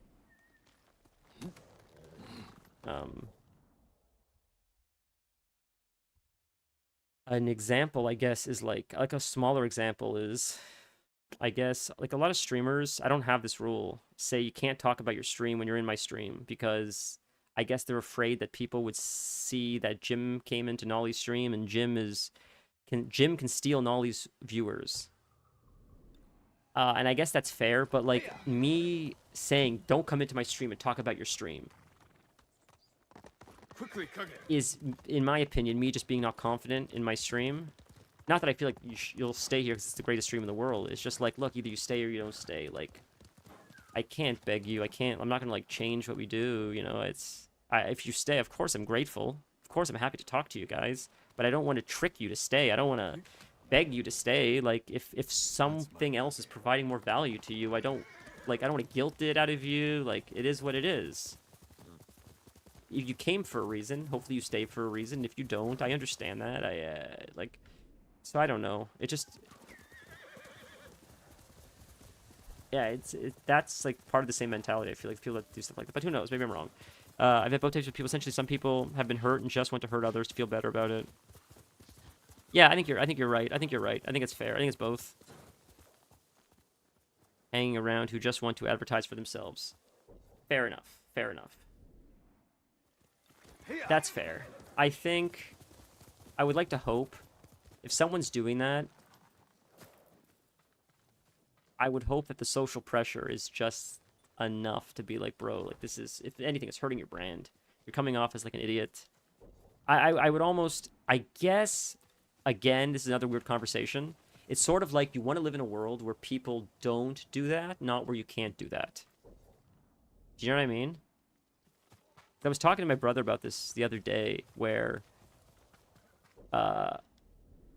we're talking about like words that hurt people's feelings, and I was saying like it would be better to live in a world where you don't want to use words that hurt people's feelings, not where you can't use words out of fear because you're afraid to get hurt. There's certain words that you won't say because you're afraid people are going to hurt you. that feels like a failure on society's part because you want to live in a world not where you're afraid of the repercussions of getting hurt, but you don't say words because you don't want to hurt people's feelings because you know it hurts people. And you're like, wow, why would I want to cause people pain? Why would I want to do that to people? That sucks. I don't like getting my feelings hurt. Why would I want to hurt someone else's feelings? That to me seems like a high functioning society when you're being considerate of hurting other people's feelings and being like, I get no benefit from saying this other than it causing someone else grief. Why would I want to do that? Right? But like that's not realistic. But I just feel like if you can strive for that, that's a good place to strive for. At least personally. If the rest of the world's not going to think like that, if you think like that, I feel like that's a good start, personally. For blades quick as the streak of the koi in a sunlit stream. Is this a new sword we got? Like a new sword skin. I'd let's live in a world where idiots didn't vote, not a world that prevents people from voting.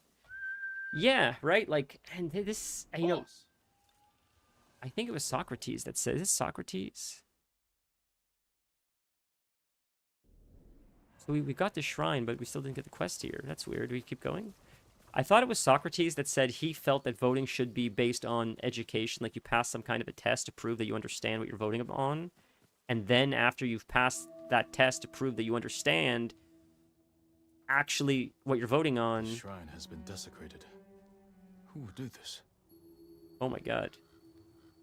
Then you vote. I don't know how I feel about that because then you have a gatekeeper to voting and it's like, well, who decides if you know enough? And I feel like there's a way to rig that system. It's complicated. I agree. Like the whole voting thing is a very it's a multifaceted, complicated subject. If I could just say something about this quest though, just to sidetrack, I know this is random. I'd say a lot of the side quests are sort of bloated and boring and not very good. This is an example of a really good one. And I'll explain why. The entire time, we've been doing fox shrines, finding these foxes throughout the map, and it's very cute when we find them. Often you'll find a fox, and the fox will guide you to a shrine, and the shrine will give you something to increase your stamina, or whatever you call it. This time, we found a fox shrine, but the fox is dead. And it's heartbreaking. It sincerely is heartbreaking, but it's going to show you that someone broke the... They not only did they desecrate the shrine, they killed the fox, meaning they know that these foxes are leading you to the shrines. So this person's in on whatever we're in on, whatever connection we have to these animals, that they're guiding us. They like us. These foxes find us and say, come, follow me. I want to show you something. And when we worship the shrine, they're like, they let us pet them. So this person is on the in with us because it seems like not everybody knows about these foxes like we do. So that's it. This is a very interesting quest. It's sad the fox died, but it's a very, very interesting quest. Completely destroyed. This took time and effort. I think the idea is to stop people. Oh, I see. I like the concept of knowledge-based voting, but there's no way of actually people doing that being abused to suppress people. That's my point. That's the biggest red flag is like, well, if you do knowledge-based voting, the first thing people are going to abuse is suppressing votes. That's the first thing that's going to happen. And you know it. It would just like, you would essentially, like, and how you would do it is, you would do it in a way where you would say, well, the places to get educated for the less educated places, or like the centers that would educate you on how to vote, would not be in places where you don't want those people to vote because they would vote against you. That's essentially how you would do it. If you want like Jim to win and Philadelphia doesn't want to vote for Jim, well, then the places to learn about how you can vote would be 6 hours away from the people that live in Philadelphia. So they would they wouldn't be able to leave work to learn. It would be too far away. Like it wouldn't be illegal, but it would be like, well, it's really hard for them to get to the voting place to learn. So chances are they're not going to do it. So it's less likely they're going to vote at all because they can't get the, and like that's how they would like figure out ways to like circumvent the law, but still find a way to get what they want. Like it's, and that's where the mistrust comes in, I think, because a lot of stuff like that happens often in politics, and it just breeds mistrust because it's like, yeah, it's not, technically you're right, it's not illegal, but what you did was you found a way to make laws and then found ways to circumvent them. It's almost like you wrote laws with the intent of circumventing it. That's what it feels like, honestly. That's what it feels like a lot of the time. You were writing it with the intention of circumventing it the entire time. Like, it's stuff like that. It's stuff like that. The voting class is only held on Tuesday every other month at 2 a.m. It's like, and the reason why I say this is because it happens in Canada all the time. It was an issue. Oh, the fox is back. Do you know who did this? Oh, this is a great quest. So the fox is going to lead us to the person that killed the other fox. But this happened in Canada, where... This happened recently, actually. In Ontario, the guy that wanted to do the election knew he was not going to win the election, so he called for a quick election, and there was very little notice, and most people didn't even know what was happening, and then he quickly won. And they voted him in again. Now he's like safe for a little bit of time. It's like that feels so sketchy. They must be It responsible. feels like you shouldn't be able to do that. Where we're like, a lot of people didn't even know an election was happening. That's how quickly it happened. And, like, that's dirty pool, bro. You wonder why people don't have like faith in the system. That's crazy. It feels like something you would do in like a third world country, not something that happens in Canada. Like, it's crazy. It just feels like corrupt to do something like that. But... And they're like, well, people need to pay attention then. It's... You know people aren't going to be paying attention. You know people are working. You know people are exhausted. You know people are barely surviving. You got to really ram it down their throats that it's voting time. Otherwise, it feels like you're trying to get away with something, honestly. And that's sort of what they were doing. That's what people were speculating. Is it this way we have to go? Challenge remaining enemies. Where are they? Oh, they're here. Oh, I didn't see you, buddy. Jesus. A lot of the way voting works, it seems like it feels like it's trying to like make it easier for some and harder for others. The whole idea of it. Like, what's your idea on voting online? Is that like not appropriate, or like that's it? Like, pay attention. It was probably posted on a board in the sub basement of a random town office. Well, so after this happened, this was not that long ago that this happened. This guy won again, and it sort of woke my generation up, because right after it happened, my generation since up to this point has now been like, this was done under our noses intentionally. It felt so intentional, where it happened in what felt like a week and a half's time, from no talk about it to a talk about it to it being done. It's crazy. It was on the news, where people felt like it was done very inappropriately, how quickly it was done, how like hush hush, and it wasn't hush hush technically, but like it was. When it's truly voting season, it's pretty fucking obvious it's voting season. But they can call for an early election, and if they do, then there's a short window to vote, and if you miss it, it just stays the same, and that's what happened. And I don't know what's gonna happen next time. I'm curious to see if it sort of changed. I feel like you can only get away with that once. We'll see, I guess. But like Stan said, also, like, the voting booths are like...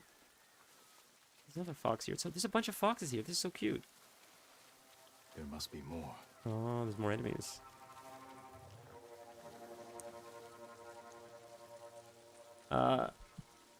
It always feels like, they say, like, well, you can get time away from your job to vote. It's like, bosses don't want to give you that much time. They give you like 15 minutes, and it's always like an hour or two away.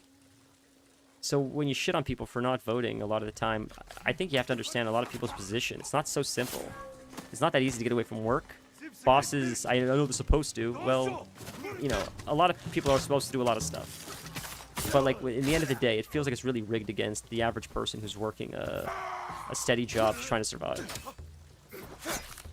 And I don't know what the solution to that is. Like, the idea of like online voting to me seems good, but again, like, how can you... I feel like it comes with so many problems. Online voting. I feel like it's hard to know what's legit, what's faked, what's botted. What if someone's I don't know. There's just so many variables. I feel like eventually there's gonna be a way, but I feel like biometrics is coming into the play, and that's gonna be a big pushback. They're gonna be like, biometrics voting is the only way that you can safely vote. You can ensure it's you. You'll give us an eye scan, or like, you know, spit into something. Who knows what the hell it is? And some people will be like, yeah, it makes sense. It's great. It's secure. Other people will be like, no, you're stealing too much data. What are you going to do with the DNA? I'm telling you, though, it's coming. I feel like biometric voting is coming. Is that what you call that, right? I agree. Online voting is way too dangerous. I absolutely agree. I absolutely agree. It can be abused like crazy. I 100% agree. It's just, we're in a weird spot right now, I feel like, where, like, I don't know, I feel like we're just in a transitionary period where it's just messy, and there's no right answer. I feel like over time, we'll get better with tech or detection and stuff, and we'll find a way, or at least maybe, to somehow do it more digitized. Killed so many. Destroyed what is sacred. I've never hated enemies more than these guys that are killing foxes. This is absolutely insane. Like, I don't want to sneak up on these guys. I just want to just go in here and go crazy. Foxes are... They're so cute. Why would you want to hurt a fox? Foxes are the one animal. See, there's beehives everywhere, so we could stealth it if we wanted to. But we're not gonna stealth it. We don't stealth it. When you kill foxes, we go in guns blazing. We gotta show you. We gotta put you through the same misery you put these poor foxes through.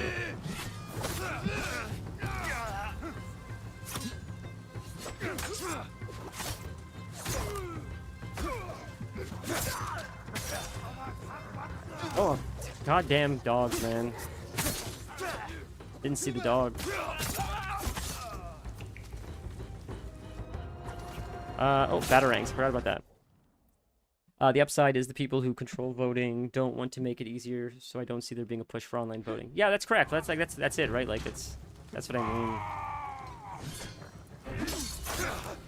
'Cause you don't want to give up power. I get it. I get it. It's that's what I mean with like not trusting authority. It's authority. Power never wants to give up power. It's just as simple as that. That's really all it is. It's like. It's funny because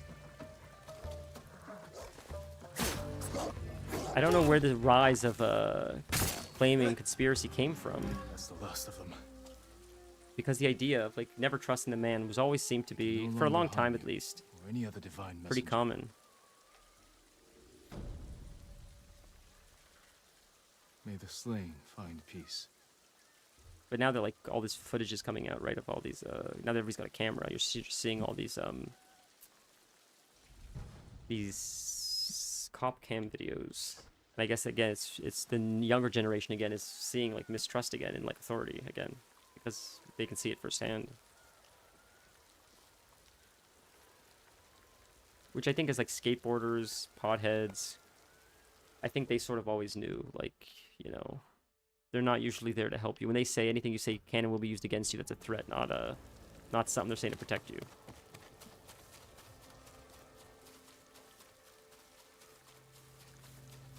We're just getting confirmation that people are telling the truth about cops. Correct, which is what we sort of always knew, is what I mean. Like skaters and potheads and, you know, a lot of musicians or people in like the arts knew that the cops, they play favorites, right? That's obvious. It's obvious that they play favorites. And the problem with that is you're giving them power that the average person doesn't have. So it's very important that they don't play favorites. And they like Batman or like Spider-Man, with great power comes great responsibility, and that responsibility is being abused, and that's the problem. And there's a great film on this called Serpico. I can't recommend it enough. It's based on a true story, actually. John Serpico, I think, was a real guy. Al Pacino played him in the movie. He's a New York cop. All the cops in New York are corrupt. He's the only cop that's not corrupt. They keep telling him, take the money, take the bribe. You're making this difficult for us by reporting us all the time, because everybody's corrupt. So you're reporting us to corrupt people. And he's like, there's someone in this police department or somewhere that's not corrupt that's going to put an end to this corruption. And he was fighting inside the police department with his own people against corruption. I think it was a real story about a cop from New York. Crazy movie. It's nuts. I recommend it enough. Serpico. Check out Serpico. I think his name was John Serpico. Real dude. Really, really cool. How fair things were. Yeah, it's... I've had friends get raided and stuff, and it's very inappropriate how they handle that kind of stuff. And, like, it's just silly. And, like, this is what I think a lot of people that are, like, listening to me, they're like, oh, you're, like, anti-police. Let me explain something. And this is why it's a little bit... It feels unfair. If let's say you get caught growing cannabis, when they charge you for growing cannabis, they don't just weigh the cannabis and say you were growing 2 pounds of marijuana. We're charging with 2 pounds of marijuana. They take the plants, they take the lights, they take the soil, they take everything, and it all gets weighed together. And it's maybe 2,000 pounds. And they say, you're being charged with 2,000 pounds of cannabis. And that's just how it is. They weigh the plant with the soil, with everything. And that's all just part of just how many pounds. Well, that's very inappropriate. That's not fair. That's incredibly inappropriate. It's very anti-science. That just feels like you're being like vindictive at that point. And that's where a lot of the mistrust comes from. That's not made up. That happens regularly. There's still people today in Canada incarcerated for cannabis crimes while it's federally legal. They live in a country where it's federally legal and they're still doing time. They have not been released. They say they're going to release them. Some people have, not everyone has been. If that's your dad, and your dad got in trouble for growing a plant, especially when that plant has now been federally legalized, you can see how that son is resentful that his father is wasting away for doing something that's federally legal right now. You can see where that mistrust comes from. Like, that's what we're talking about. And I don't think everybody has that experience, which is fair. I don't blame you, but it's not just coming from a place of just like, screw it, let's just mistrust because it's fun to mistrust. Like, people have gotten seriously taken advantage of for many, many years. It's very hurtful. It's destroyed families for greed, for like silly things like that. It sucks. I was a white college kid getting busted with drugs, so I got a tiny slap on the wrist. Compared to how fair, that's another conversation altogether. Yeah, right? That's another conversation. It's true. If you're lucky to look a certain way, you get off easier. We know that, though. Lan knows where to find her. Lead the way. Something I'm really confident in, with this next generation, or next few generations, is they seem to be pretty smart. Even with all the TikTok and stuff, I feel like if they apply themselves, they're pretty damn smart. Like, I feel like those that will shine, that won't get sucked into like the bullshit of TikTok or all that stuff and won't rot their brains, I feel like they're going to create a lot of crazy technology and advancements in science and just social engineering. And I really, really think this next generation, the ones that are going to shine bright. I think we've set them up for like success in spite of all the craziness that's happening. I think they're going to do a lot of great stuff with the world. I really am hopeful of that. Should have been a felony charge. Wow, you got lucky. Did you have a lawyer for that? Did you fight that with a lawyer, or was the judge just kind? $240 fine for instead of a felony charge is crazy. I'd be shitting my pants. They were led by one of our own. May I ask you a story of how you got caught? You don't have to. That's traumatic. Like it's. She used to ride with a group of thieves who lived here. That's not possible. Tomoe is from Umugi Prefecture. She found her way here. Her bow terrorized Utsuna for years. People used to say she could knock a falcon from the sky, blindfolded. This camp you found, where is it? The forest southwest of here. Between the river and the western shore. The cops left out some of the drugs. It's you're doing 85 and a 65. Get pulled over. License was expired. Oh, that's so. I won't say it's funny that you said that, but it's just that. Again, is another example. I shared. Oh, wasted. You old fool. He didn't know better. Lie to me? Poor guy. He was betrayed by his. Never told you any of that. Yeah. Before... I'm sorry, I'm talking a lot through this. What I heard was, because I've heard many stories like yourself. Most people I know actually got busted unrelated to drugs. It was a busted tail light, or tail light was out, or they weren't wearing a seatbelt, they were texting while driving. Most people I know that were busted and charged with drug charges were caught for unrelated to drug reasons. And I heard an OG in the industry say, when you're committing felonies, you commit one felony at a time. Meaning if the joke is like if you're transporting drugs, that's what he said. If you're transporting drugs, you commit one felony at a time, or you break one law at a time. Meaning you have your seatbelt on, you don't text while driving, you make sure your taillights are working, you don't run red lights, because like you don't give them reason to stop you. And it never occurred to me until after he said that, but it's interesting that a lot of the people that I knew got pinched for, and it was minor things. Which is just interesting. And of course, it's just bad fucking luck, because people do it all day long. All day long. They run reds, or not saying you should run red lights, of course, but it's just like the one time. It's like how many times maybe, like, did you a rolling stop by accident? Or you didn't see a stop sign because it was like covered by a bush, and like the last minute you saw it, like, we fought.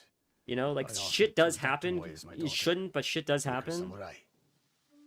For someone like her, got searched, they found a pipe, handed him the drugs. And I took it away. Yeah. Because she's a took your lockpicks. Come on. Because her sensei failed her. She fell back into one illegal thing at a time. One thing to wreck your Yeah. chance at a better life. You just never To think it's gonna terrorize happen your to own you. people. Like, you know, I am I get it. aware, Sakai. Are you? Can I count on you to do what needs to be done? We have a camp to find. We need to stop Tomoe before she takes more lives.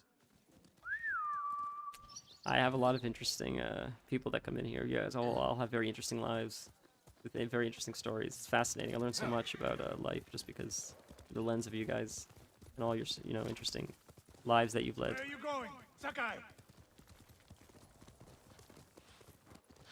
They ended up being a pretty good stream. We're like 3.5 Tomoe hours. fell back to a place she knows. After this quest, we'll probably have to call it today, unfortunately, but we're streaming tomorrow. Today was just making up for missing yesterday. I ended up, and this is my fault entirely. Drive a wedge between them. I forgot that it was the mother-in-law's birthday. I was told that a long time ago. Tomei must be punished. We could use her skills. She was willing to fight back against the Mongols. Are we gonna recruit her after all this? Are you That kidding? would be useful until the moment she put an arrow in your back. Correct. You can't trust her. We can't trust The her. woman we spoke to said Tomoe terrorized people here. It must have been years ago. Tomoe would have been young. In her teens. Ah, her own that's so among funny. Difficult for someone twice her age. And you never suspected anything. When she began her study with me, she hid a small blade in her sleeve. Street cred means and like she you've secretly hoarded been. I can see how you could overlook those signs. There were others. Is that what like street cred is? wanted to make Like her you've my been, heir you've like so operated in badly. that world before. You've like Blinded dealt in that myself world with the before. truth. The camp should be nearby. Perfect terrain for archers lying in wait. Keep your eyes open. Been arrested. Dismount That's what you mean by street cred. Ah. See, I've been fortunate enough that. I see. Stay low and find a good place to scout the camp. See, touch wood. I've always been fortunate enough to be lucky to avoid that kind of stuff. And I've come pretty fucking close sometimes. I've literally smoked a joint outside of a police station not knowing it was a police station. Which was like, that's dumb fucking luck. Dumb fucking luck. Bodies used for And this is when it was like still very much illegal. It was late at night. This camp down. Keep your eyes We were with some people. Ready when you are. And that's one of the stay smaller hidden until smaller we silly strike. stories. But I still feel like they could have definitely done something with that, of course. It was very late at night. We found some weird side road. Every male on my dad's side family has multiple arrests. Well, that's just because they're badass, right? You just got those are real men. Those are brawlers. That's what those are. I'm just joking. I just imagine getting into bar fights, just like Russell Crowe. But it was a late night. We wanted to smoke a joint. We found a side road that looked like it was just like woods and like a road that veered off. So we went down to see like where does this lead, and it just led to there's like a bridge. It was like on both sides, lots of no signage or anything, lots of trees, and it was like a sort of like it looked like a road that just led under a bridge, and it just kept going. And you could pull over to the side on both sides. So we just pulled over to the side. It seemed like there was no one there. It seemed like it was just like a private road that just like led, not a private road. It didn't lead to someone's house. We thought it led to, it looked like it kept going to maybe like a highway, or it would eventually lead somewhere like that. Like it was just a road that would like lead to another road or something. Because it looked all concrete. There were no buildings. It was just, so we were smoking there, and we were smoking. A car was hanging out under the bridge. You couldn't see because it was so dark. And it sort of emerged from whatever the road is that led to the bridge, and under the bridge was dark, and it was sort of just sitting under the bridge with its lights on, and we're smoking a joint. We're like, this is really sketchy. What is this car's intentions? This is really, really sketchy. So we finished the joint really quickly. We got in our car, we drove away, and as we were driving away, the car that pulled out of the bridge that was sitting there was a cop car, and somehow we drove and we saw where the bridge led. It was just like a bit of like it was like a road that kept winding a little bit, and it kept winding and eventually led to like a police station that was like a bit more like on like a hill sort of. Wasn't that far. It was, I feel like that road solely led to that police station and nowhere else. And it was just like, because it was on a hill, like it was like a weird path of like winding to get up the hill. We never got caught, and that was like one of the sketchiest things. Or the closest encounter to like actually getting caught. Because I feel like if you're smoking in Toronto on the street, maybe depending on the day, the cop might say, put it out. You're downtown Toronto. A lot of people are smoking pods before it was legal. Depended on the cop. Some of them were cool. Almost everybody was doing it at that point. There were seed shops. There were head shops. I think it was just sort of like, put it out, don't let me see it. Depending on if they were cool or not. But if you're smoking outside a police station, I feel like that's different. I feel like they really could, press you a little more. if they wanted to. Or they probably would. Like, why wouldn't they, right? But maybe I'm wrong. I don't know. Got very, very lucky. Dumb, stupid luck. Dumb, dumb luck. But it was very... that feeling of, like, I wanted to puke. It was the worst. Knowing, like, where you were after. Like, holy fuck, that's way too close for comfort.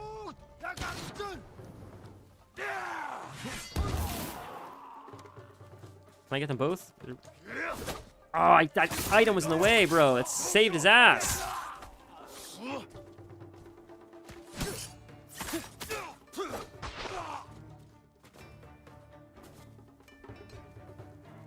Smoking near police station is pretty much the same energy as the time I smoked on the steps of the courthouse. That's exactly it. But I didn't know. I wasn't being like a rebel. I didn't know it was a police station. That's what I'm saying. Like, after I realized what it was, I had like a fucking panic attack. I am the... Obviously, you can tell. I'm sure you guys can tell this. Because I'm not hiding it. I'm fucking neurotic. I am fucking neurotic. So I'm not cool.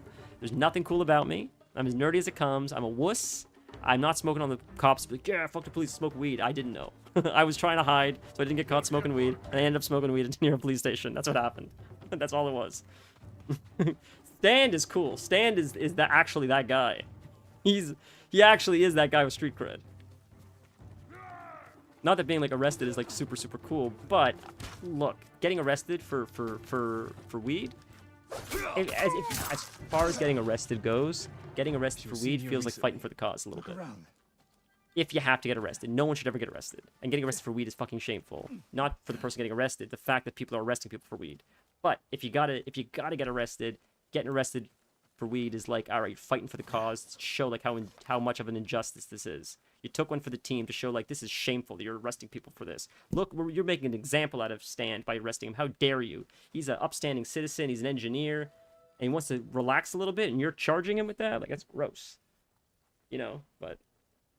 I was charged with weed and hash, but I was carrying weed and opium. Bro!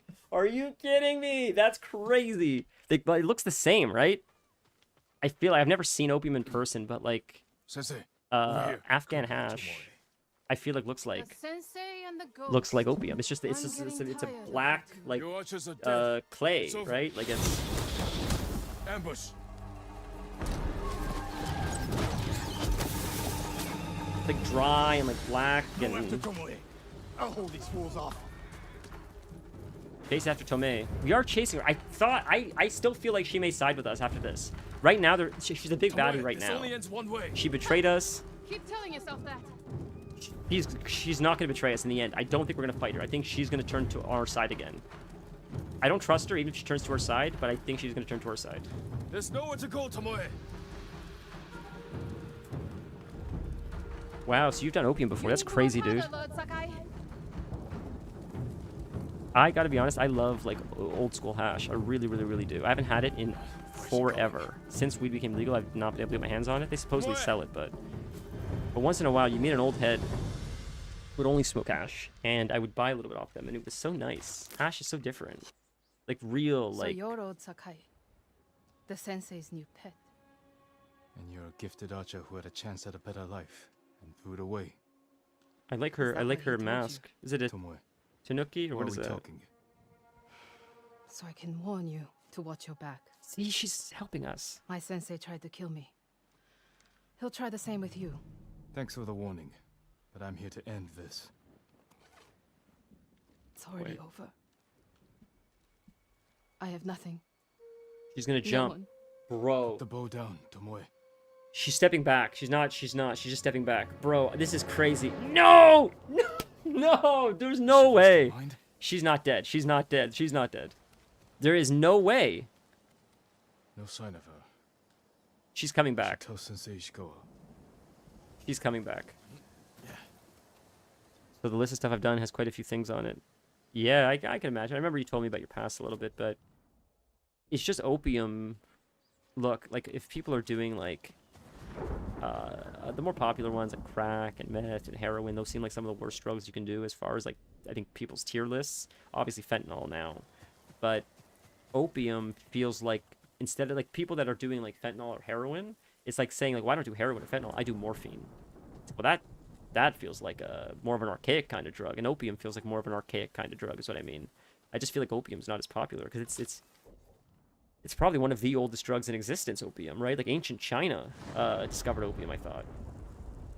Right? Which was one of the first civilizations, I think, ever. Like, that's how old it is. It's one of the first medicines, I think, opium. Or was it even before that? Was it even before that, probably? It probably even was, like, Middle East, which is probably even before China. They probably discovered opium, maybe? It's probably, like, one of the first modern discoveries that we still hold on to as far as, like, medicine goes. I know it's so ancient. Much like cannabis is, honestly. Like, it's another one that I think is pretty untouched over, like, millions of years.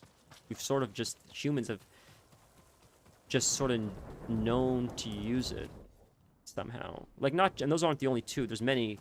Willow is another one. Somehow humans were just drawn to know to use some of these plants for medicinal purposes. And it's amazing that even after hundreds of years, we've adapted them into modern medicines, but it's still, like, the same plant. Tomoe could have killed me, but she didn't.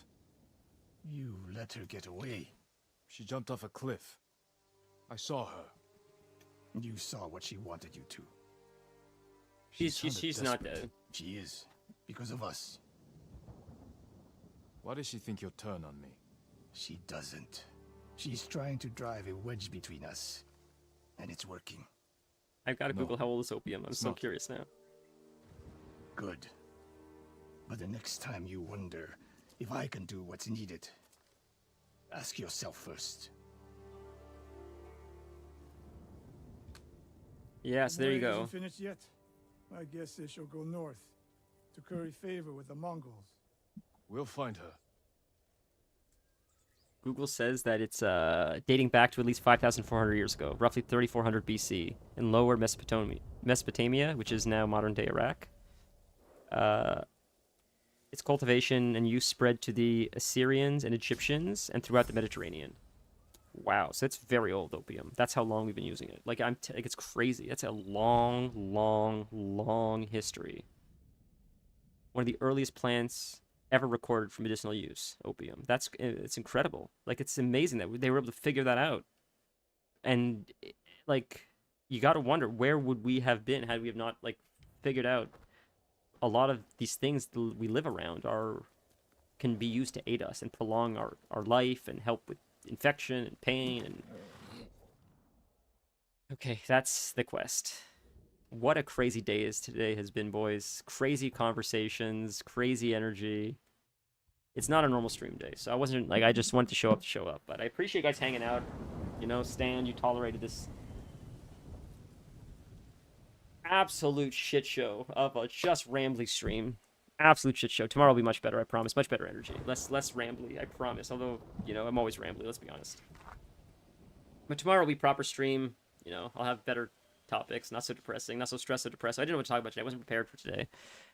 Sometimes, like, it's full transparency. Sometimes, like, I'll be like, hey, let's look for some things that'd be, like, interesting to, like, chat about on stream. Things like whether it's, like, a cool AI story or something. Because I don't know. Sometimes I see stuff. What started that idea, actually, like, look for some stuff up, is in the mornings I would just do it anyways. And then once or twice, I'm like, hey, this would actually be cool to, like, bring up on stream, because, like, maybe it'd be interesting to hear other perspectives. And we did, and it sort of sparked some cool conversations.